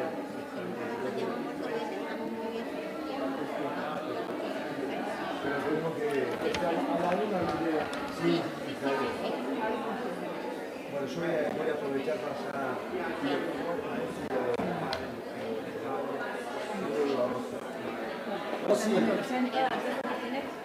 María Rosa, dalla Spagna, no? Per parlare in castigliano. Sì, io haré la Vincenzo Colombo di Cantone dalla Catanese. Come stai? Come stai? Come stai? Bene, Piacere. No, soy una vittima del pappo educativo. Ma noi le spiegavamo che la Milano quando era all'università, perché è un grande cancelliere, il gran cancelliere è il Papa. Él es el Comprendemos entonces. Comprendemos con todo lo que se implica. Debe ser un jefe.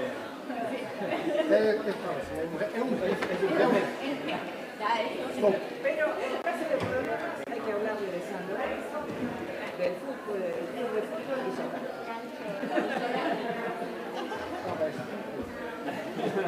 Hai la sensazione che vai a seguire tutta l'attività dell'università. In questo momento io terminai il mandato del rettore come diceva Done Caliter Propriale. Stai là. Ho terminato il mandato, sì. Sono 5-4 non sappiamo adesso hasta quando la decisione.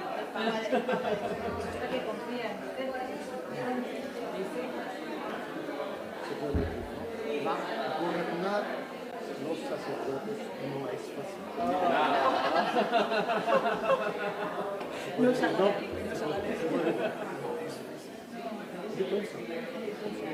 En español decimos hay que tener muñeca. Tener muñeca. Hay que tener muñeca.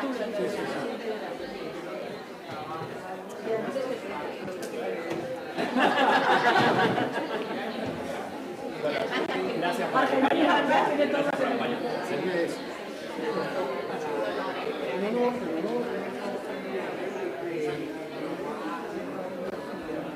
Sí, ya hemos conversado. No sé si usted conocía Ignacio Pérez Pucci, que trabaja con la Escuela Suprema. Sí, escuelas. Es un profesor de la Universidad Católica de Buenos Aires. No está aquí, ma puede ser que sarà aquí nell'anno sabbatico. All'Università del Laterano che ottiene il corso sul diritto internazionale, perché ha studiato all'Università del Laterano Relazioni e Diritto Internazionale. Poi è professore all'Università Cattolica di Argentina e magistrato a Córdoba. Es muy activo con escuelas suplentes. Sono vicerettore della Argentina.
So we're going to start again. We invite the participants to come here in the auditorium for the second part called A Christian Spirituality, Interreligious and Humanistic for Service Learning.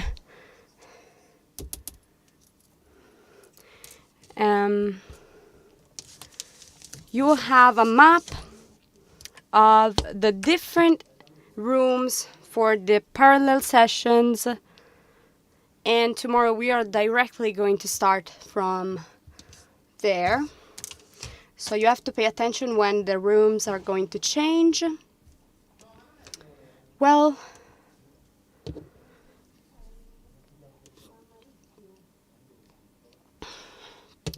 one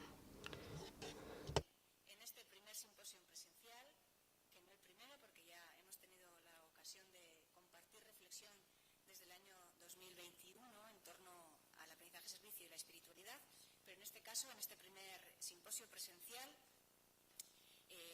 además de las aportaciones que cada uno de los panelistas que iré introduciendo a continuación nos van a aportar, tenemos la enorme fortuna de contar con la participación como comentador o como sintetizador de las propuestas del magnífico rector de la Universidad Pontificia Lateranense de Roma, el profesor Vincenzo Buonomo, que hará una síntesis de las aportaciones de los diferentes panelistas. Vamos a reflexionar en torno al tema de la espiritualidad cristiana, interreligiosa y humanista y su contribución al aprendizaje-servicio. En primer lugar, y como primera contribución, contaremos con la aportación de la profesora Karina Rosa, doctora, que nos hablará sobre la visión de la educación y la espiritualidad del aprendizaje-servicio del Papa Francisco. La doctora Rosa es profesora en el Instituto Universitario Sofía de Florencia y también investigadora en la Escuela de Alta Formación EIS de la Universidad de Roma. Miembro, a su vez, del Comité Promotor del Pacto Educativo Global en la Congregación para la Educación Católica en la Santa Sede. Muchas gracias, Karina. Grazie. Grazie, è molto bello vedervi di qua.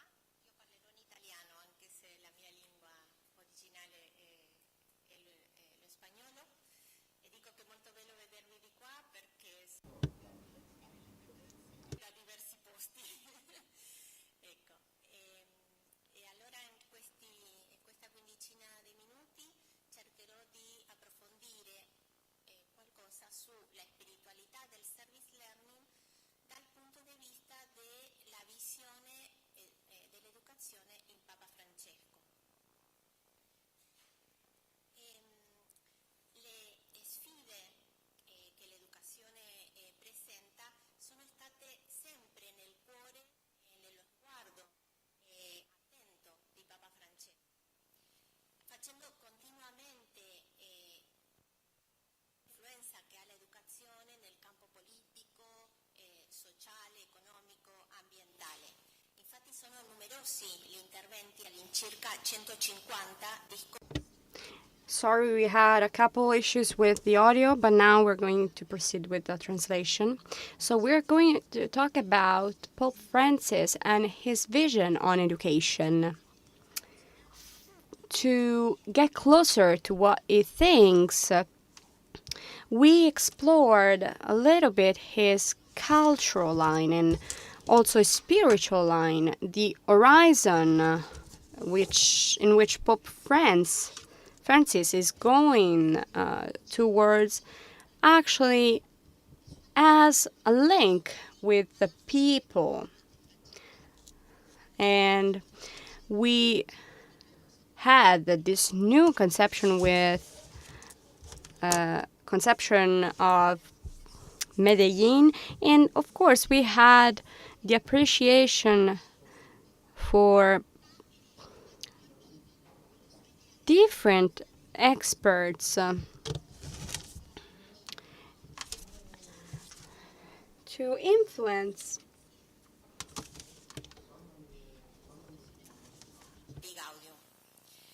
In questa presentazione abbiamo scelto, oltre al pensiero di Guardini, la prospettiva di Juan Carlos Canone, che è un religioso gesuita, considerato uno dei padri della teologia del popolo, maestro di Bergoglio in Argentina, per incominciare.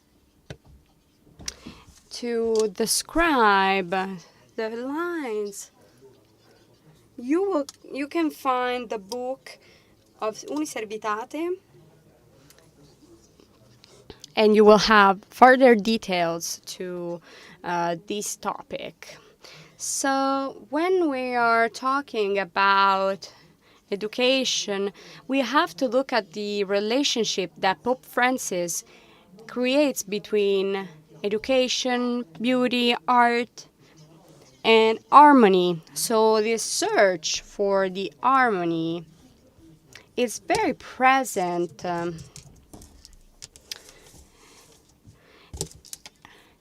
and also the building of the Global Compact.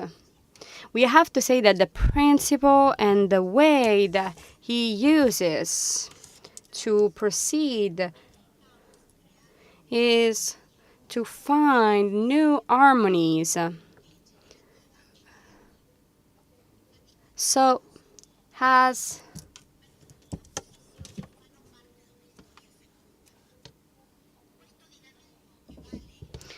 this dynamism that we have is a topic for the search of truth. For Francis, this truth is not something that you can have. You have to find it. Our relationship with it is not stable.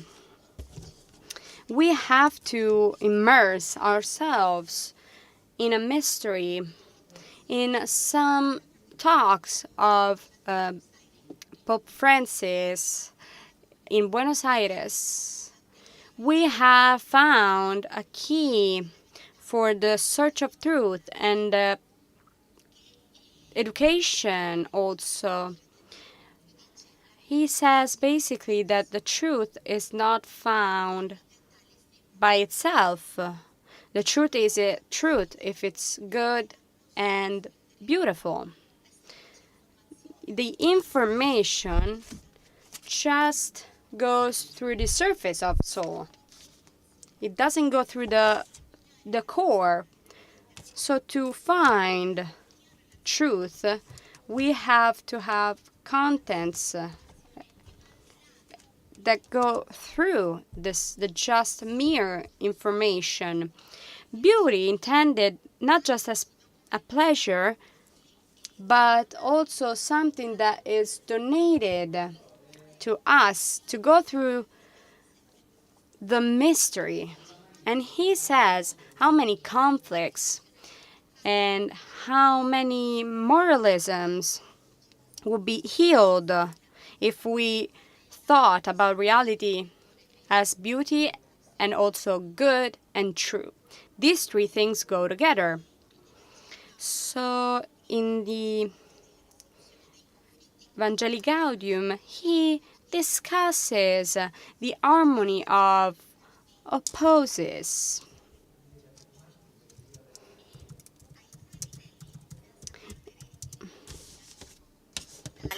Si arriva alla unità degli opposti in una sintesi superiore che non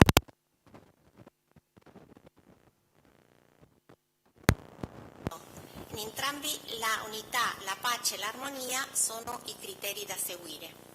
Secondo Guardini c'è una certa struttura in un rapporto di opposizione, cioè vale a dire una relazione in cui due cose o momenti si escludono a vicenda e allo stesso tempo sono collegati tra loro. Invece ci sono altri che sono contraddittori, nel quale si escludono, cioè non possono stare insieme. E Guardini sostiene che le realtà in opposizione polare, essendo elemento di una unica realtà in tensione, si muovono verso una nuova unità, un terzo elemento superiore che emerge creativamente grazie a questa tensione che lo spinge. Se vediamo considerando a questi non solo come destinatari, sino come protagonisti della missione della Chiesa. Now, he says that education has to be created without uprooting and promoting, without invading. So an approach that asks people to go through the rural areas. And a lot of his intervention was towards the religious congregations and emergency situations. He actually invited people to go back to the origins. So this is the first part of this program. You have to find people that need us. They have a surviving experience, also hunger, starving, injustice. And I think that we can be saved towards that. And from the wounds, these people find knowledge. It's not about giving charity to these people. The real challenge is go there and grow from there. Another thing that's really important that Pope Francis did about education is the fact that we have to exit from the borders. We want rooms with no barriers for learning and participations. Of course, we want to think about immigrants and giving them an integration, and also participating to lessons inside a room without walls. It's really important to create also this village for communication. And this expression, a room without wall, helps us think about pedagogic aspects. Also, misericordia is something that it's at the center of the education proposal. And for us, it's important to listen to this call that is a vocation that renews the passion for educating the ability of course, listening, but also to look at the components with the heart.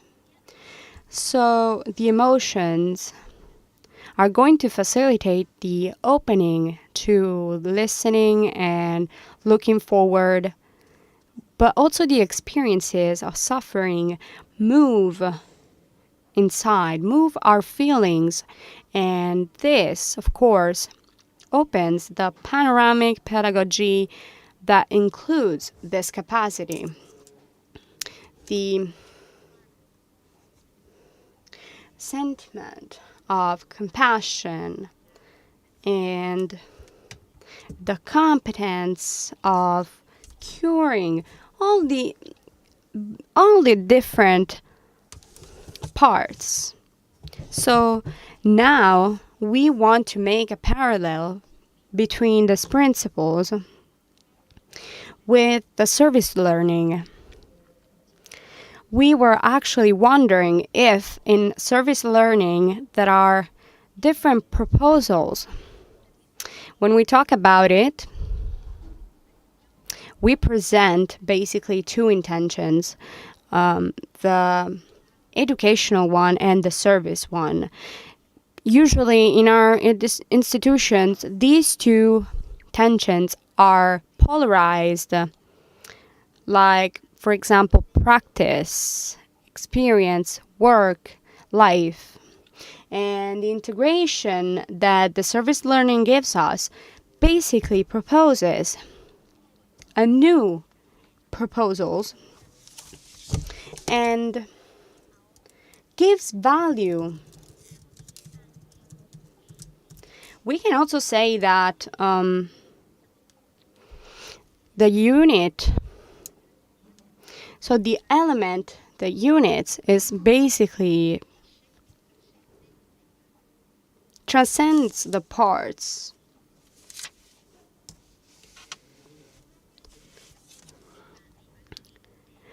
The three values we talked about earlier, beauty, truth, and knowledge, are the key to what Pope Francis said. We have many different authors that talked about these three principles, defining them as challenges. So we actually wonder if these parts are present, we have to understand that the value that pushes us to these actions is, of course, the good. And service learning is also opened to truth. But the question is, what is the role of beauty in this? The beauty, if it's always present or not. If it's, for example, we talk about beauty in education, we find different elements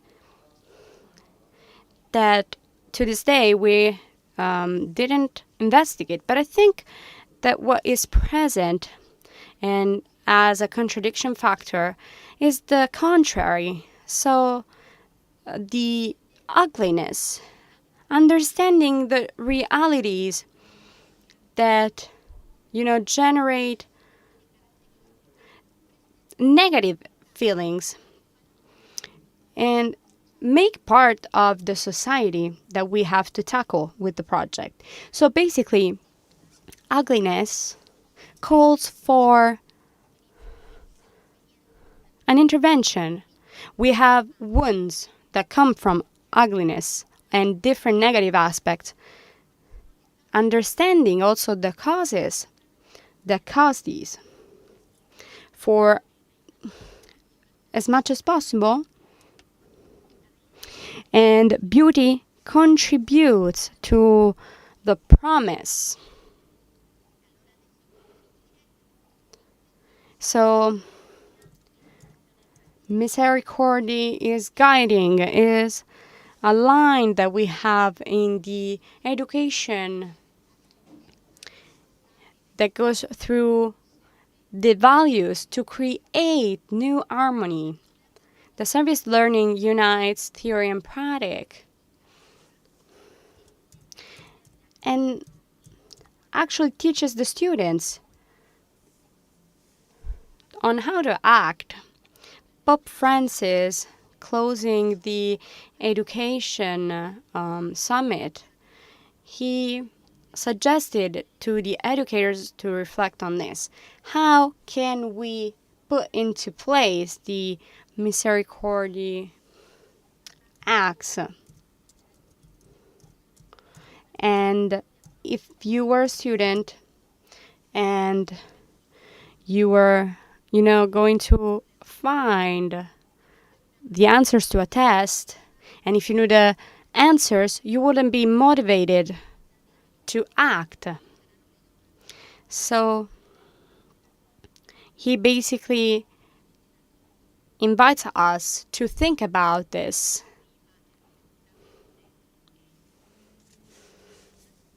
The service learning is that proposal that prepares people not just to create competencies, but prepares us for the most important act of our life, which is the final one. Thank you.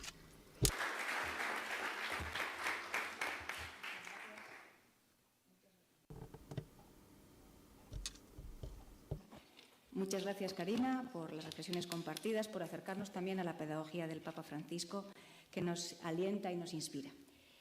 Continúa con su aportación la doctora Daniela Gargantini, arquitecta y docente investigadora de la Universidad Católica de Córdoba, en Argentina, y coordinadora regional de la Red de Responsabilidad Social Universitaria de la Asociación de Universidades Jesuitas de América Latina, ASUJAL.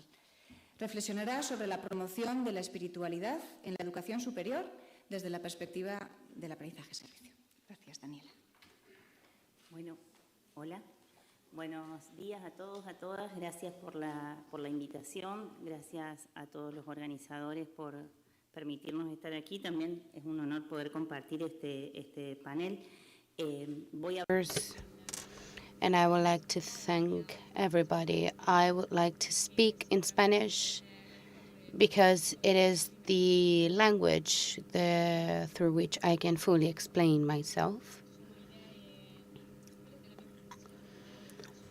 The ideas that are going to be explained on my presentation are based on my experience, and in the entire region that was involved is a region in which we have been working on. My intervention is going to be, excuse me?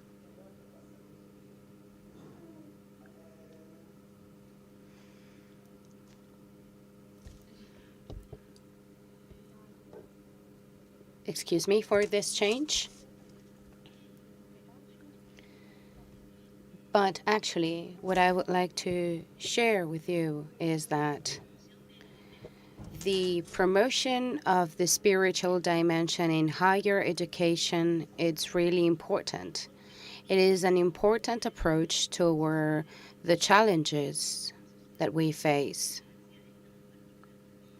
Universities are strongly merged in the academic world and scientific one. The questions at the beginning are actual challenges that we have to face, and we should answer them as well.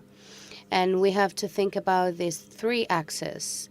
So can we think about a higher education in spirituality in a context in which the society of knowledge has been facing some challenges and restrictions according to the spiritual side?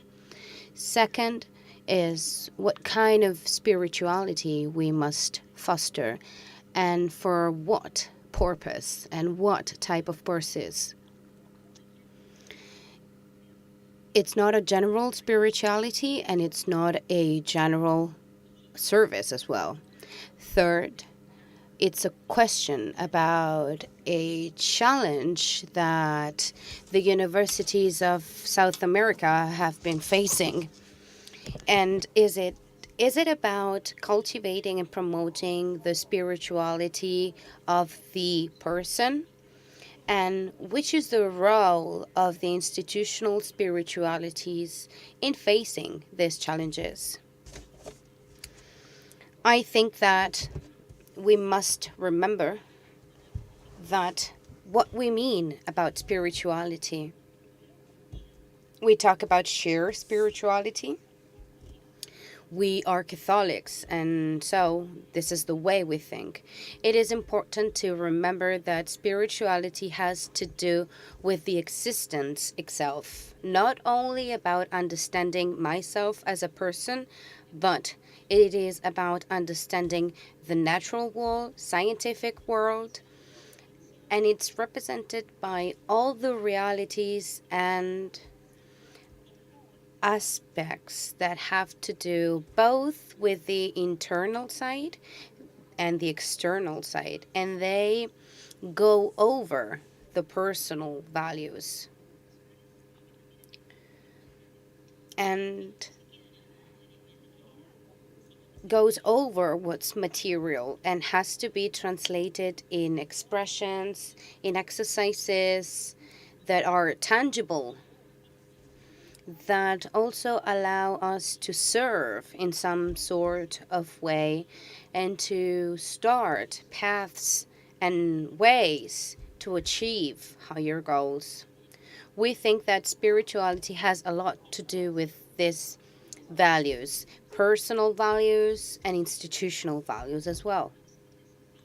Which are the challenges that we face? The way we think about spirituality it is incredibly important, especially on the higher education sector, especially because this need urges from an answer to a moment of crisis that we are facing as a planet and as humankind. We were called to overcome those visions that see this society of knowledge as the only resource. And we need to go over and find other visions that have to be not only personal, but also about the general values. We need to leave behind all those tools that do not allow us to face the challenges that we are facing. We need to leave behind all the technical knowledge that it's not useful for our purposes. We used to talk about the way we had to come back to the essential questions that we spoke about. These are ethical dilemmas that are really fundamental. Also, the weakening of the knowledge and the global knowledge, both on the to rethink promotion and strengthening of a spiritual dimension, especially in the education sector. We have been working with universities in our regions, and we have some horizons that we need to settle. Especially, we have reached some knowledges about what kind of spirituality we need to promote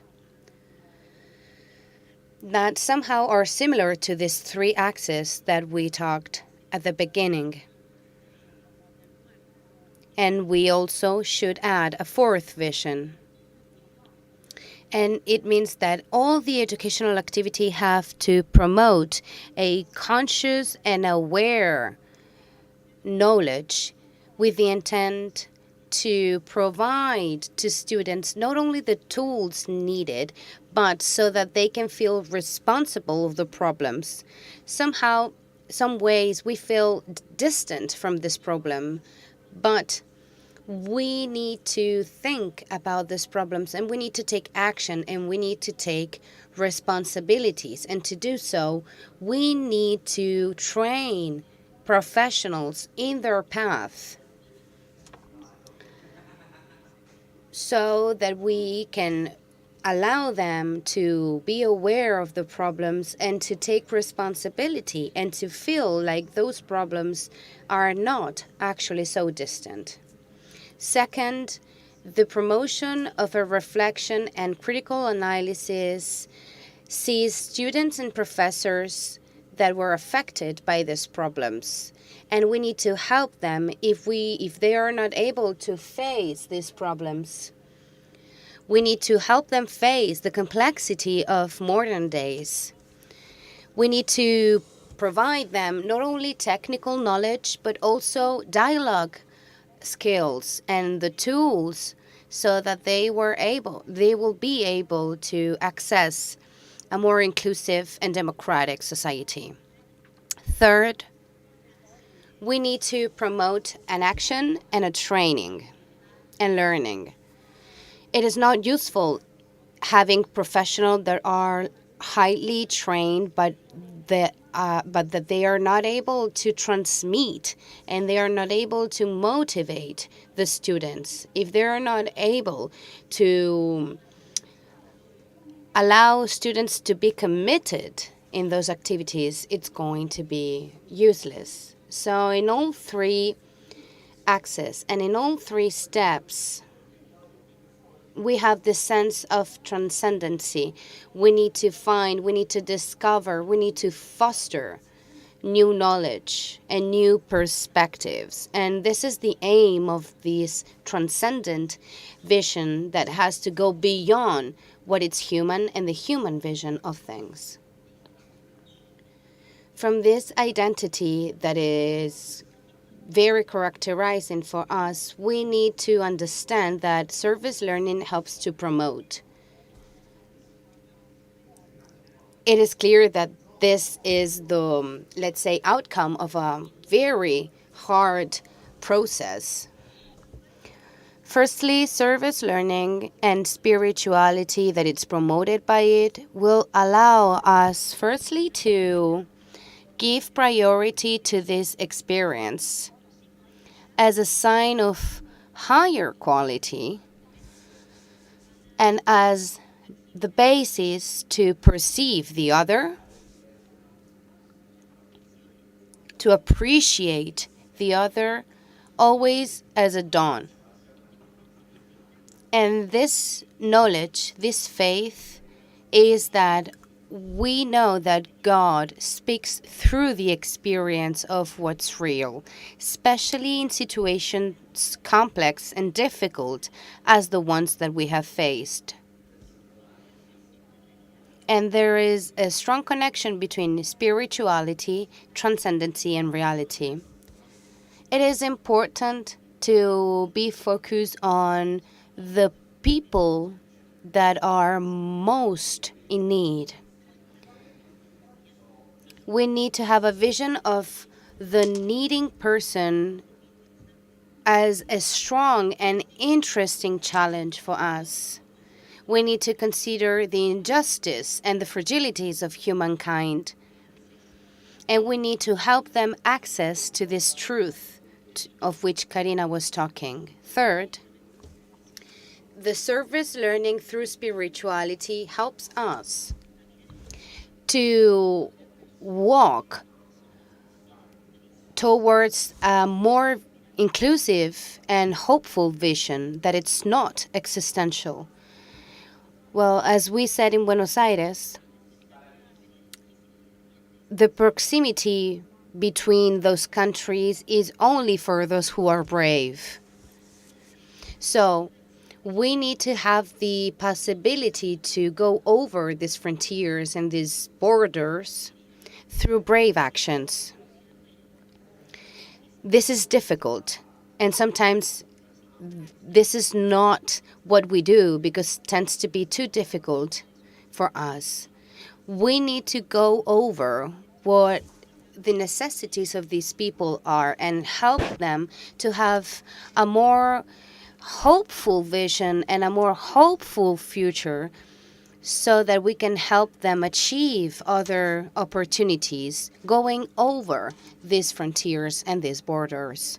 Fourth, the capability of living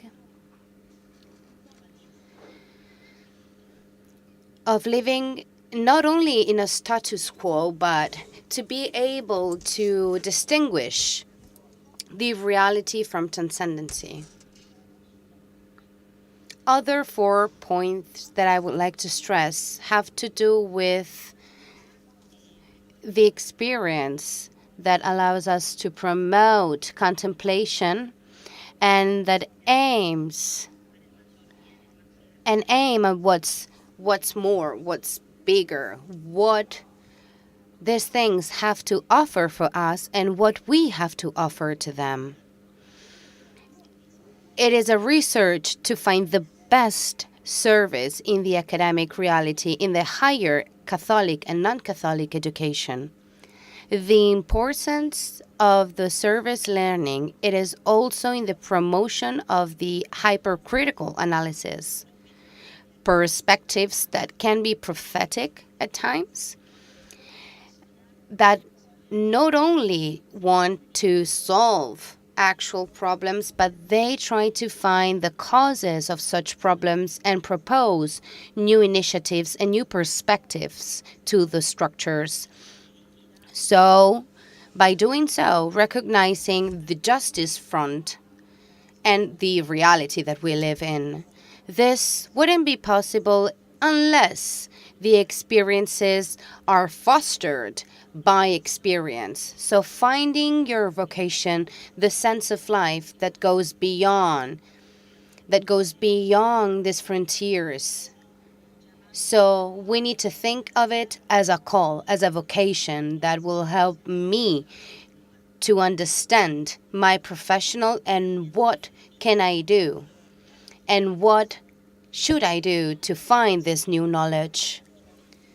Both in personal, institutional side, I need to put my credibility as a person at the hands of the transformation.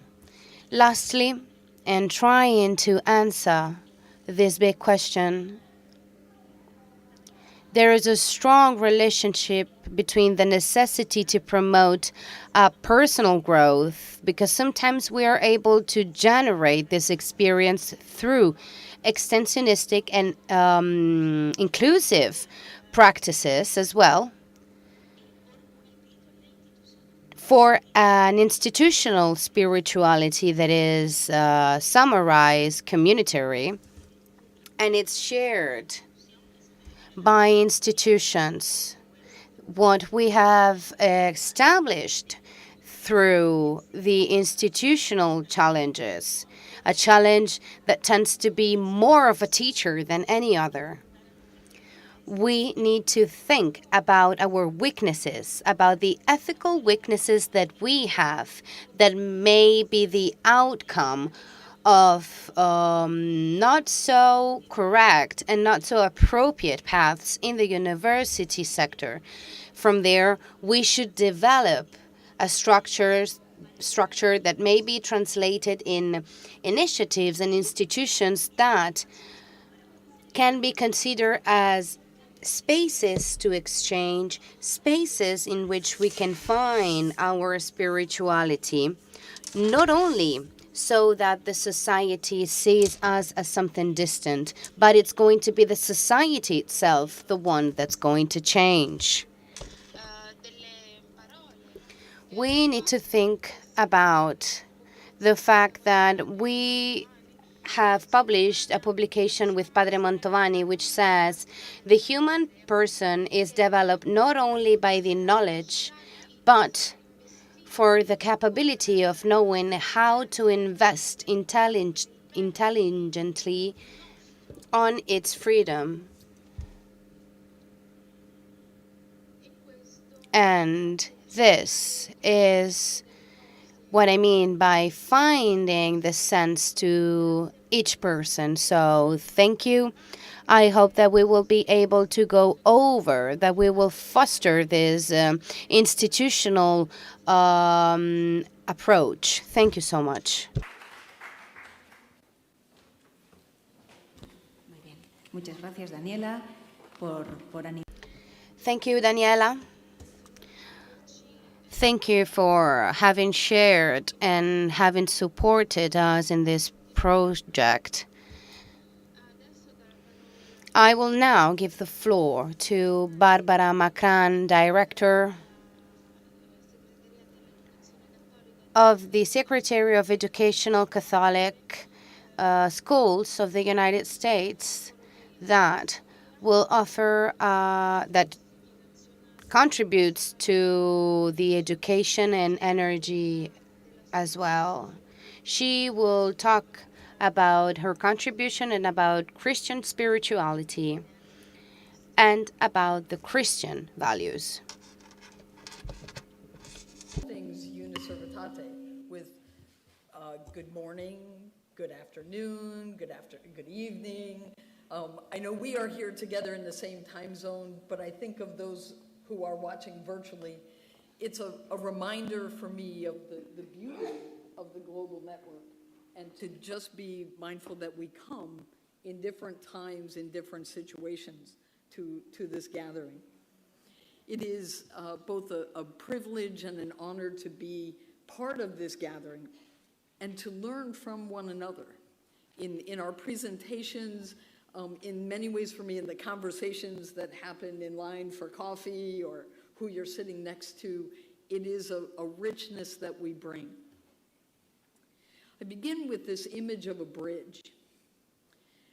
When I think of a bridge, it's helpful, right? Because it helps us get from one place to another. Sometimes it fills the gap between a situation.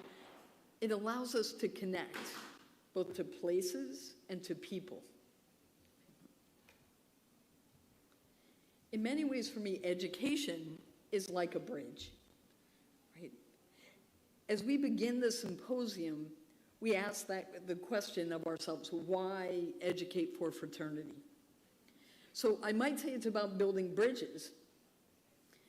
Uniservitate speaks about building the capacity of students to be agents of change. The Holy Father calls them protagonists. It's about transformation. At a recent gathering in the United States, it was a gathering of young adults and across all cultural families. I think for me it was one of the most diverse gatherings of church in the United States.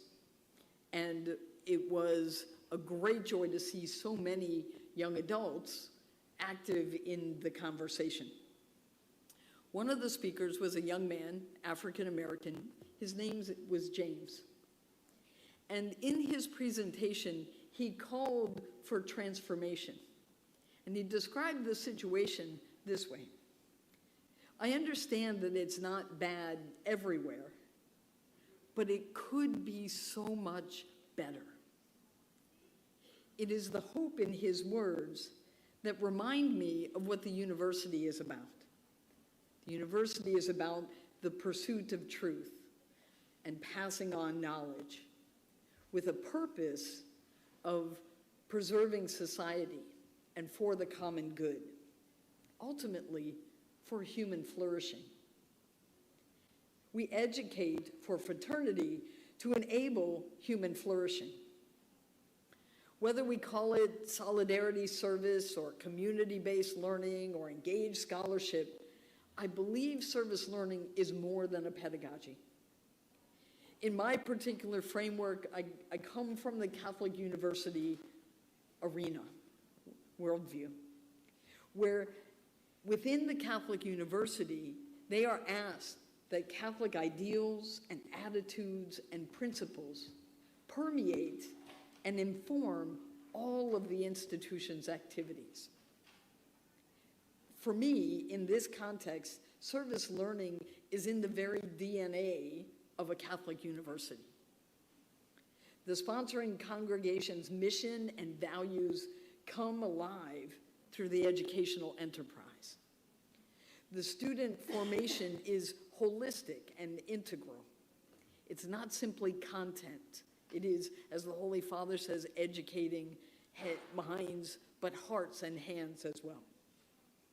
And the institution lives out its commitment in community, whether that is local or regional or in incredible opportunities like this that are global. So if the work or the mission of the university is teaching and research for the good of society, the Catholic University, like any other university, does teaching and research. But it fosters reflection on that teaching and research, on knowledge and truth, with the eyes of faith, on the growing treasury of human knowledge. And it seeks to contribute to that knowledge. So in the university, which is a place where faith and culture meet, the Catholic University engages culture with a stance of humility. It is seeing the person with dignity. It's learning from the community, and it is promoting civil discourse and reflecting on that lived experience and bringing a tradition of contemplation and discernment that informs our action and our engagement. For the Catholic University, service learning offers a means to deepen the learning experience. Service learning provides integration opportunities. Integration where the subject content and the lived experience come together, where there is a mutual benefit. We might talk about a win-win situation. I think of it as a win-win-win situation because student learning is contextualized with real-world experience, a win.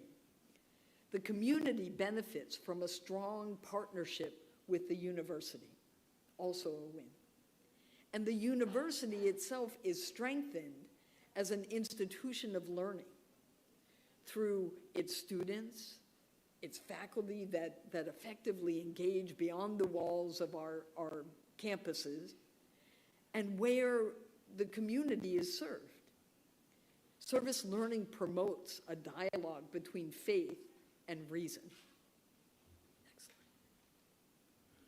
We know that teaching and research are essential to the university. A distinction for the Catholic University is they are both.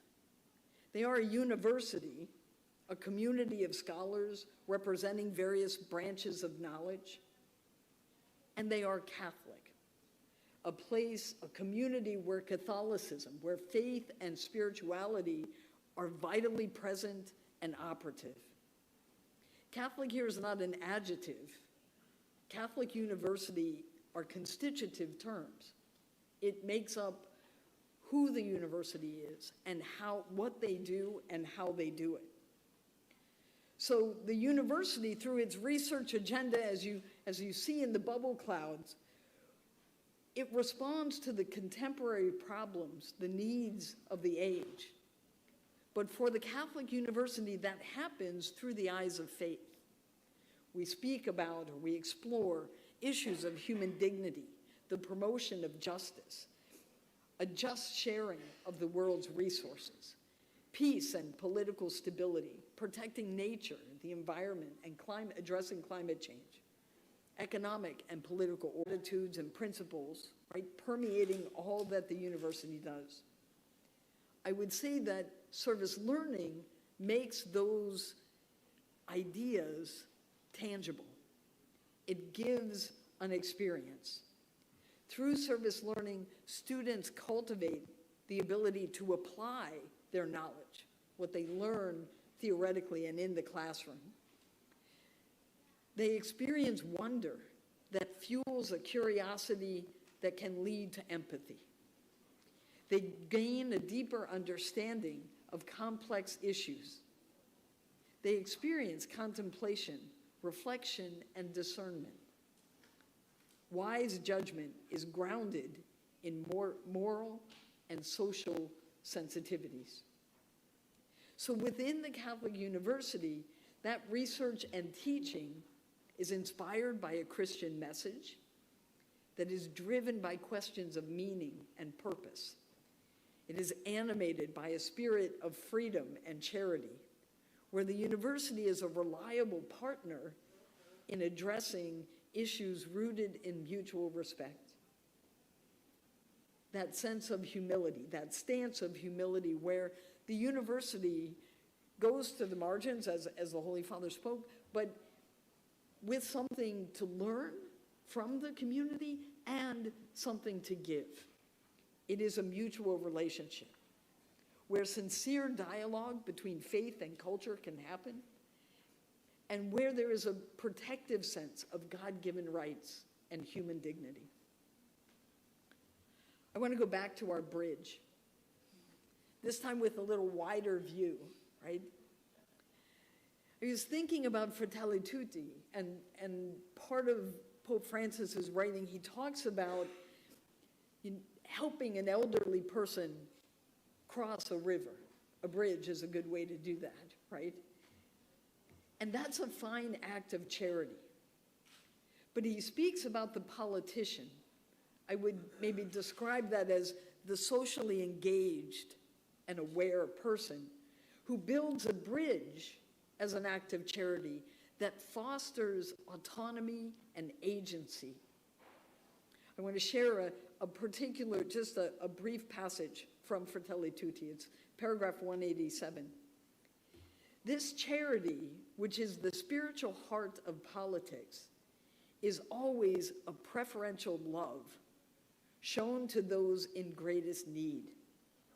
It undergirds everything we do on their behalf, and only a gaze transformed by charity can enable the dignity of others to be recognized, and as a consequence, the poor to be acknowledged and valued in their dignity, respected in their identity and culture, and thus truly integrated into society. That gaze is at the heart of an authentic spirit of politics. It sees a path open up that are different from those of a soulless pragmatism. It makes us realize that the scandal of poverty cannot be addressed by promoting strategies of containment that only tranquilize the poor or render them tame and inoffensive. How sad is it when we find behind allegedly altruistic works the other being reduced to passivity? I'm reminded of James' words that I began with. It's not bad everywhere, but it could be so much better. When we think about human flourishing, it is a call to open up new pathways of self-expression, of creative engagement, and participation in society. And education makes it possible for the human being to shape his or her own future. We see the importance of the principle of subsidiarity, which is inseparable from the principle of solidarity. Education utilizes service learning and offers a spiritual pathway. It equips students to pursue human flourishing, to facilitate transformation, and to be a bridge. I'm mindful of the prophet Micah and his guidance. What we are called to do is to act justly, to root it in what we know and what we studied to be true and good and beautiful, right? To love tenderly, the call to see one another with that gaze of love and graciousness, and to walk humbly with our God.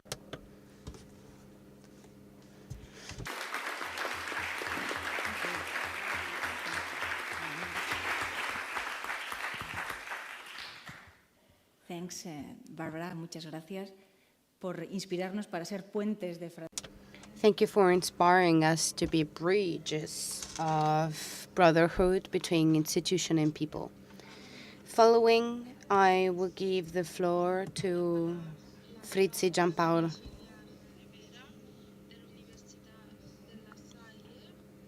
of the University of Salle in the Philippines.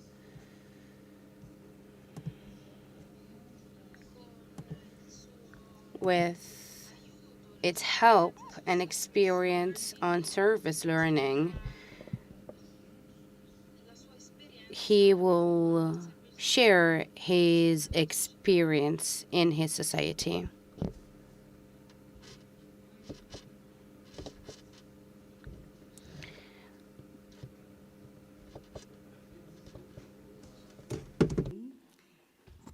Thank you for this opportunity to share with you our experiences of service learning and how these experiences affirm the charism, the spirituality, and the mission of the Lasallian education. I'm happy to hear the contributions from the members of our panel today, as I'm also affirmed by how we also integrate the spirituality and the practice of service learning in the educational process for our mission. In my presentation, allow me to first share with you the different studies that showed how service learning contributes to spiritual growth.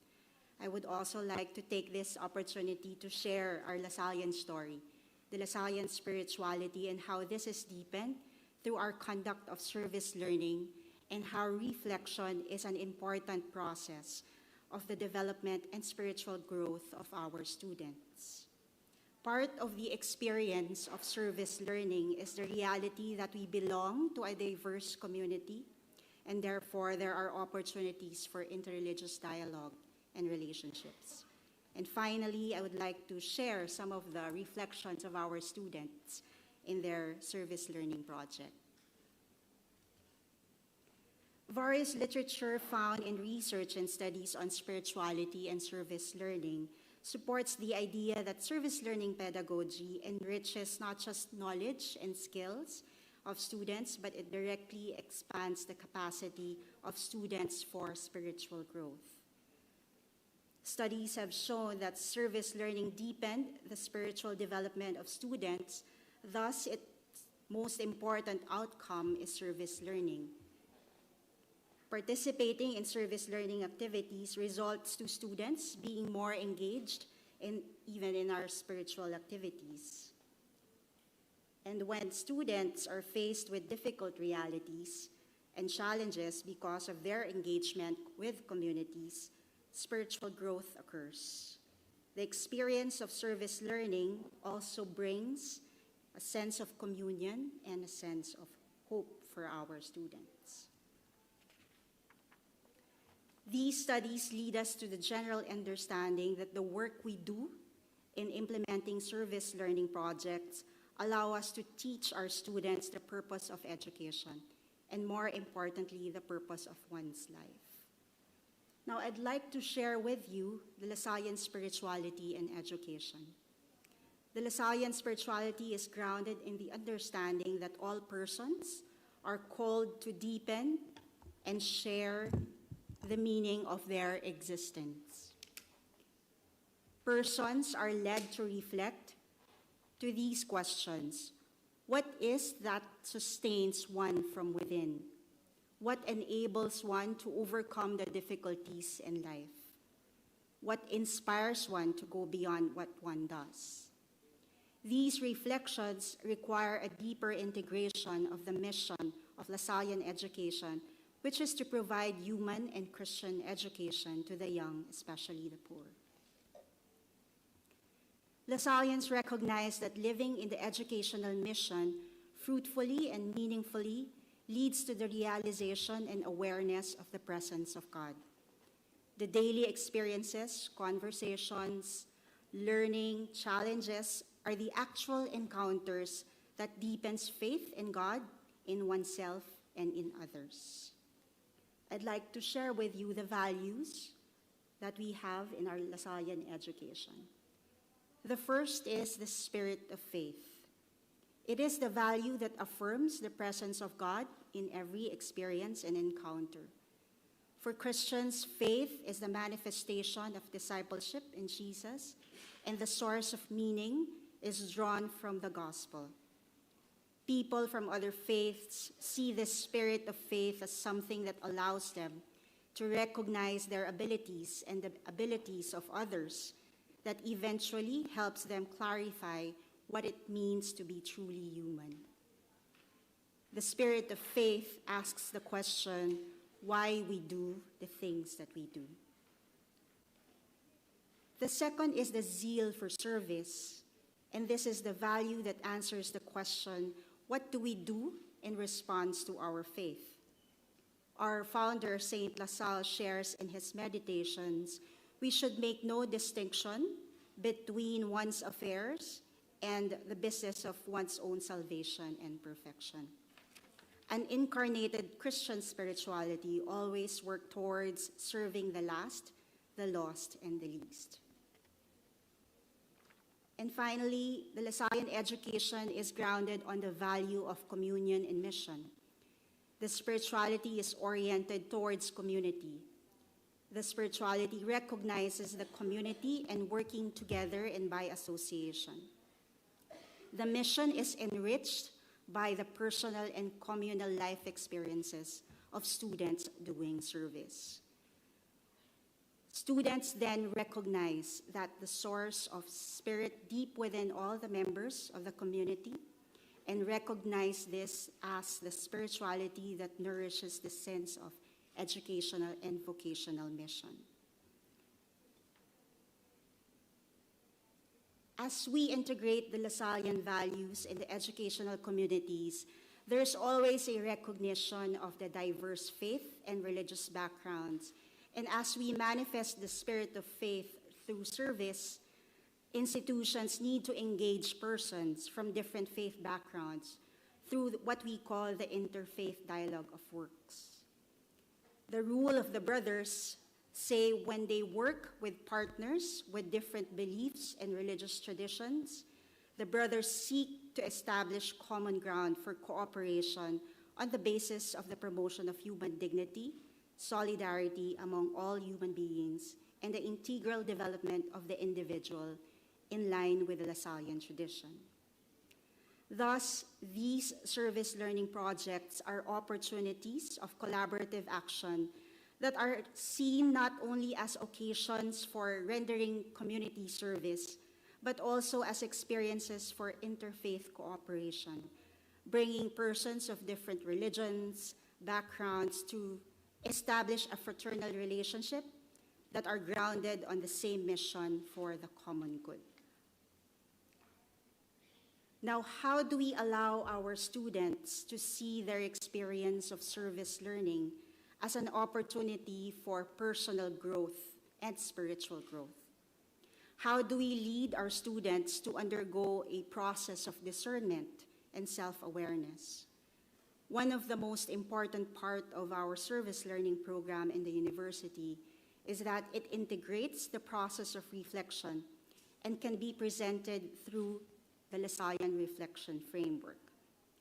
This framework, similar to the framework of See, Judge, Act, follows a three-step process: see, experience, analysis, reflection, and commitment, action.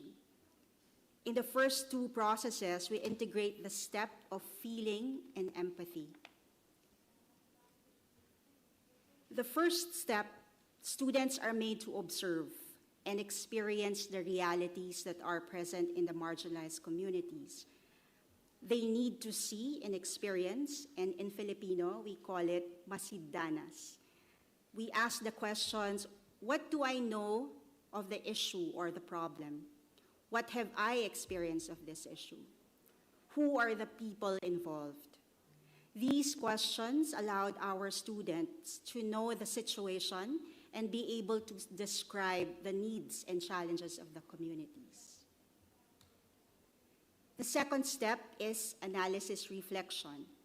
Again, in Filipino, it's called suri nilay. These questions require answers that will have a deeper understanding of the situation, to be more in tune with one's own feelings and the feelings of those affected. These questions, when answered, bring forth self-awareness and eventually self-renewal. And finally, commitment action, or we call it taya kilos. If the previous step asks the question, who am I? This step asks the question, what can I do? It defines what needs to be done and who should we collaborate and partner with in responding to the needs of the community. This particular phase, they will be able to identify the appropriate response and action for the challenges of the community. The Lasallian Reflection Framework is an important element of our service learning pedagogy. It guides students to respond to the questions that will help them identify the challenges they need to face and to hopefully have a better sense of themselves and their capacities, leading them to discover their meaning and purpose. This reflection process facilitates spiritual growth as it anchors to St. Lasalle's spirituality of seeing things with the eyes of faith. It moves the person to have the zeal to serve and to put this faith into action while with others in communion and mission. Now, before I end my presentation, I just would like to share with you some of the snippets or the reflections from our students conducting their service learning project with persons deprived of liberty. This is part of their program under the Masters in Business Administration, particularly on the course of Lasallian Business Leadership, Ethics, and Corporate Social Responsibility. I'll just read some of maybe two of the reflections. The experience I had made me realize for as long as I am still capable of helping, I should always extend a helping hand. There are lessons in life that we need to learn the hardest way. We just need to turn them into something positive. I will always be thankful that I could enjoy the freedom I have today. Engaging in conversation with persons deprived of liberty is a one-of-a-kind experience that I was not expected to have. And with that, our group and I will support related drives for the welfare of persons deprived of liberty. For me, I will spread the good news to whom I am surrounded with and be an instrument of hope for those who want second chances in life, be an inspiration to those who experience sadness and failures. And maybe just to end, I'll share some of the photos of the students conducting their service learning projects. And to end, I just wanted to share with you my reflections during this yesterday morning when we had our audience with the Pope. We heard Pope Francis tell us about discernment and the role of desolation in the process of discernment. He said, you need to know how to read sadness. You need to understand what this sadness means to you or to another person. He said, when we have the desire to do good and maybe to find beauty and truth, we expect that there will be sadness and there will be challenges and trials.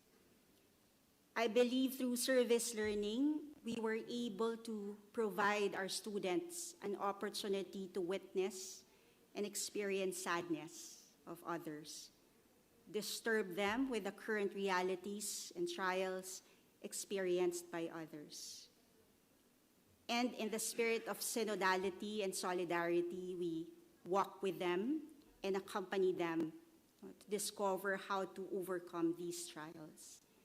As institutions, as educational institutions, we find an opportunity for us to ask that question, where is your brother? Where is your sister? And therefore, we walk with them and accompany them in discovering where they are. And through this, we hope to engage them in the process of discernment towards self-discovery and spiritual growth, to see oneself to be part of something higher and greater than themselves, and finally, to be agents of change and transformation. So let this be an affirmation that as educators, our mission of education is not just to teach our students to live, but to live meaningfully and courageously by being better persons for God and society. So again, thank you very much.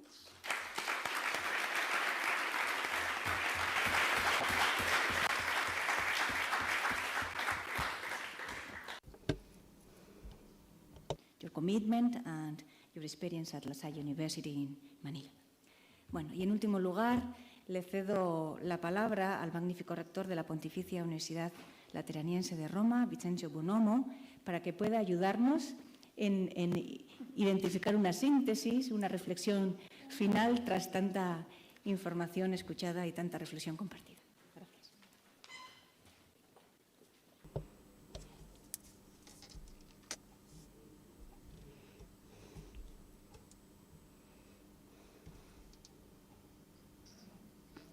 So, thank you. Given that we are in a context where we speak about spirituality, I find myself in a condition where, yes, I have an oriental, if we want, spirituality, when there's a consensus of wise people. The last one that has to talk needs to get up and go away, because we are in front of an exhibition what we had. It's actually difficult to leave out something because everything could be necessary for us and really, really important. A first thought after hearing different things, our panel It's called Christian Spirituality, Interreligious and Humanistic for Service Learning. I think that after hearing these dissertations, I think we can bring them upside down, because the service learning needs to be put into place for the spirituality. So we need to basically think about everything that we got today on the theory, of course, how we can implement spirituality, how can we apply it, but also how the service learning becomes a tool to guarantee and transport this spirituality. So I think that this is really important. I would like to say it.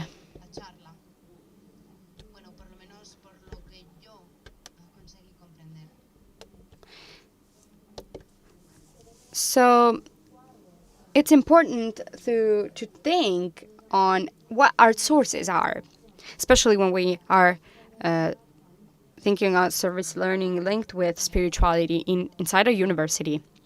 For an education that is open, interreligious in this case, and that has different perspectives, wider perspectives, methodology, it's really important in this framework. And also an operating framework. These are the three scenarios that I think can summarize different relationships that we heard. So let's start with the foundations. The foundation framework had Pope Francis as the main inspiration, but not only him, but all the different points of views of education inside the universities. So we had points of view from different experts. So the idea of the bridge, it's really important. And the idea of the bridge is an idea that's comprehensive of different ways of living this spirituality and academic life. So yes, Pope Francis brings us back to the idea of harmony, to the idea of cooperation, and yes, brings us back to the instrument of misericordia and mercy. And here we find beauty, we find charity, we find proximity, we find all of the elements that are part not just of the spirituality, but elements that are part of the academic life and the form education. If superior education doesn't have kindness, proximity, has a value, that is not education. So in other words, Pope Francis tells us that this is not something that we can add. This is already something that belongs to this concept of the mission of education of university. It was really interesting hearing about the different experiences of university. So we have education, we have research, and then there's what we call the third mission, which belongs to the university, and it's the most difficult one. So how can we communicate the research and communication inside and outside the university? And according to Pope Francis, that is not external, because education and university are part of society. Otherwise, it would be an elite, and that can't get to all the people. This is the part that's most important about the Global Compact. We have different elements, and the most important one is the inclusion. So I will summarize. The methodology framework tells us that the service learning is pedagogy, it's theoretical approach, but it's also service and practice.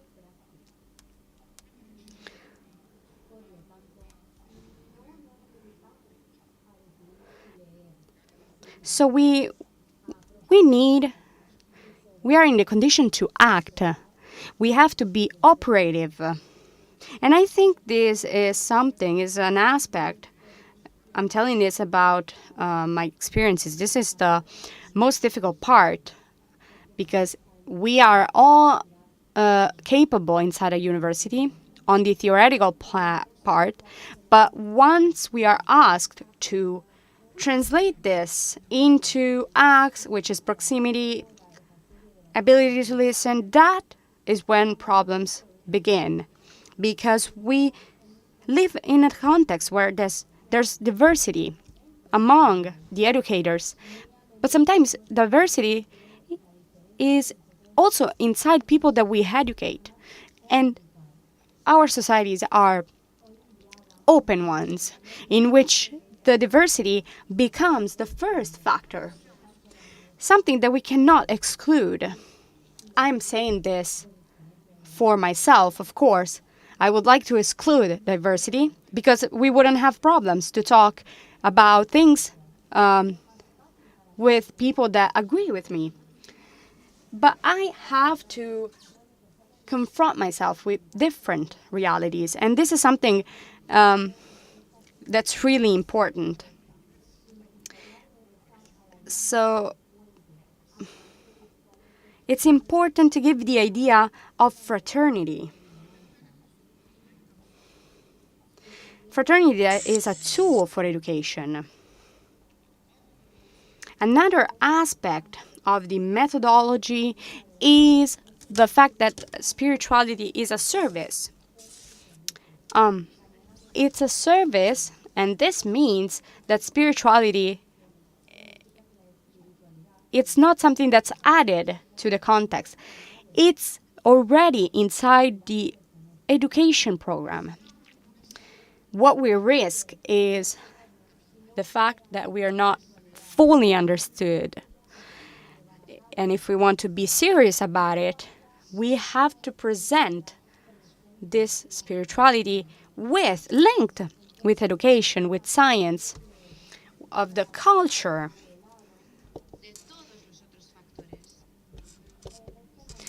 So we are going through culture and different cultures with different tools. We don't have full knowledge of everything. We have the element of fragmentation of knowledge. The knowledge, of course, is fragmented. We, of course, prefer what is material, the pragmatism. And we prepare students that are able to go through an algorithm, to produce an algorithm, and we think that they are able to understand the consequences, not the technical impact, but of course the human impact. And I think that, and I found this in every presentation, there's a very important question for the educator, to which the service learning gives an answer. And that's the problem of responsibility at all levels. Because we cannot just educate if we do not talk about responsibility, which is linked with the education.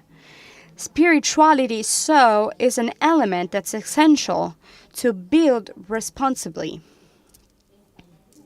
So it was really, really great, the idea that was through the first presentation from Daniela, which said basically that religion is not the same thing as spirituality. We need to go through this because often our institutions that are based on a religious vision, which is basically the embodiment of culture, becomes culture, and social perspective and becomes a way of diffusing, we have to understand that spirituality is different. Something that we can look into, and people that also do not believe, do not have faith, because we are open. We as institutions are open, and we need to work in order to get people to our institutions, not only because they are qualified, but because they are qualified, but they have spirituality that can go through education and teaching through what is the relationship between teacher and students. And this relationship is something that builds a third aspect, which is culture, which is the environment in which the student and the teacher are present. So we can talk about diversitas. So the idea of university is linked with two factors. The first is a very practical one, so students that ask professors to teach, and not the contrary. This is a logic that basically turns upside down our conception. And universitas is based on the knowledge, and the unity of knowledge, and from that come different aspects of the knowledge itself. Nowadays, this unity of knowledge, we can link it with a spirituality, which is able to be open and accepted. We have concrete experiences. We heard of it. We just don't have a provision, a theoretical provision. We have experiences. That's a spirituality that, of course, needs to understand students and teachers. So what's important is the spirituality inside the religious context. And there, we don't need to find just the elements that unite us, but we have to find out what divides us to overcome it through the system of education.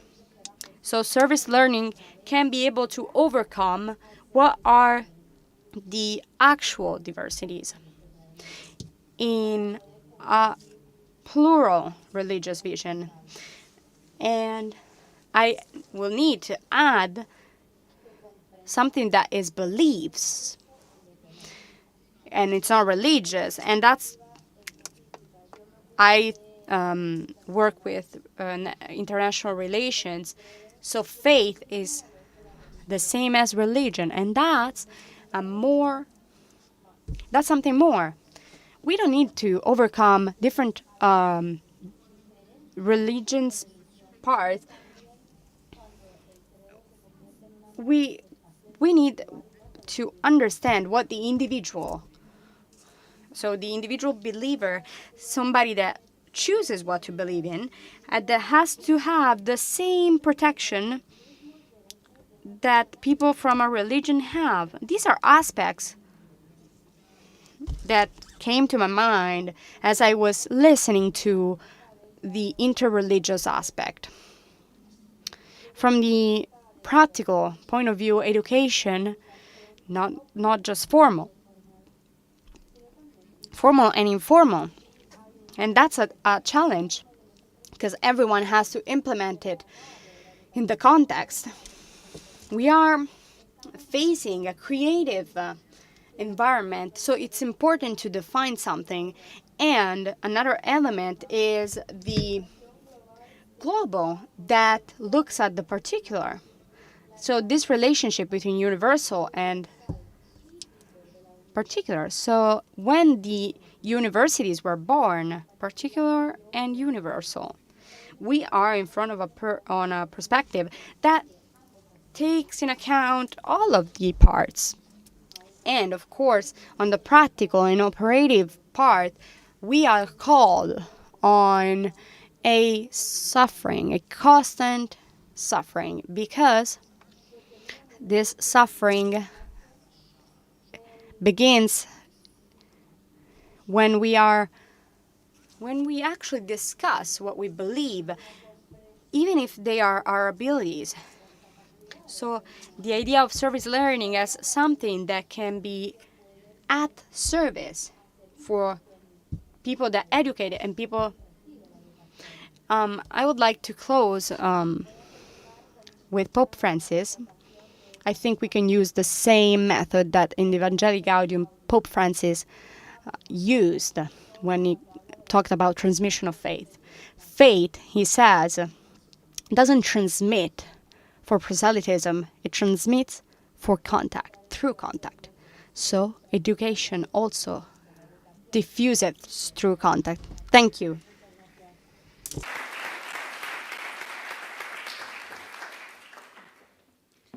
Pues nada, solo nos queda concluir dando las gracias a cada una de las personas que habéis compartido vuestras reflexiones. Gracias también al rector por esta magnífica ponencia cierre que nos ayuda a sintetizar todo. Muchas gracias a todos por vuestra atención.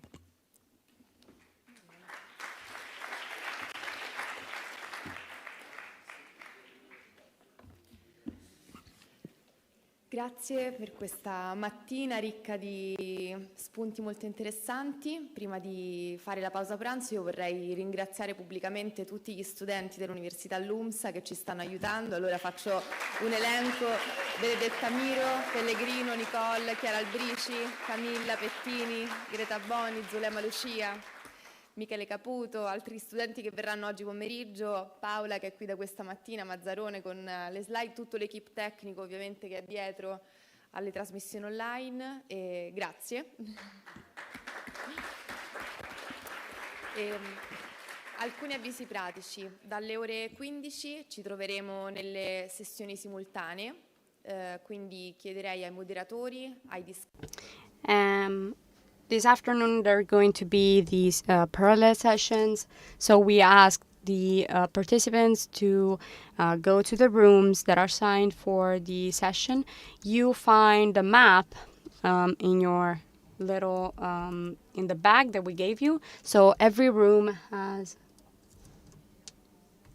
a session. Su dignità e diritti umani, che è in LUMSA, una sessione simultanea su fraternità e cooperazione, una su tecnologia ed ecologia integrale, che è nella sede della WISG, che è a pochi minuti a piedi dalla LUMSA, una sessione simultanea su pace e cittadinanza, sempre alla WISG, e l'ultima sessione è su cultura e religioni, in LUMSA. Abbiamo anche un'offerta di workshop. Oggi pomeriggio abbiamo un primo workshop su service learning e responsabilità sociale nell'università, nel quadro Newman, che sarà sempre in LUMSA. Finite le sessioni simultanee, non ci troviamo qui, il convegno finisce, quindi ci salutiamo adesso e ci rivedremo poi nelle sessioni simultanee. Ogni aula ha più o meno una capienza di 30 persone, potete liberamente scegliere in quale aula andare, in quale sessione andare. Gentilmente, se vedete che l'aula è piena, magari provare a trovare posto in un'altra sessione simultanea. Domani mattina iniziamo direttamente dalle sessioni simultanee, le aule cambiano tra oggi e domani, quindi fate attenzione a questi spostamenti, e quindi ai moderatori, i discussant e agli studenti domani mattina alle 8:30 nelle aule assegnate. Ora c'è una pausa, ci vediamo alle 3 e grazie ancora.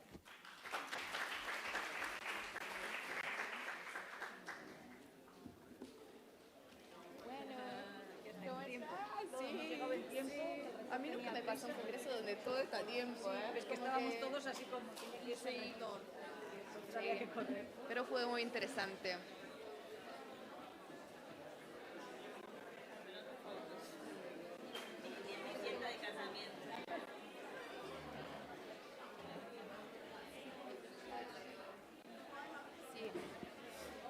We found a telephone, a cell phone. If something lost her telephone or his telephone, can please come here.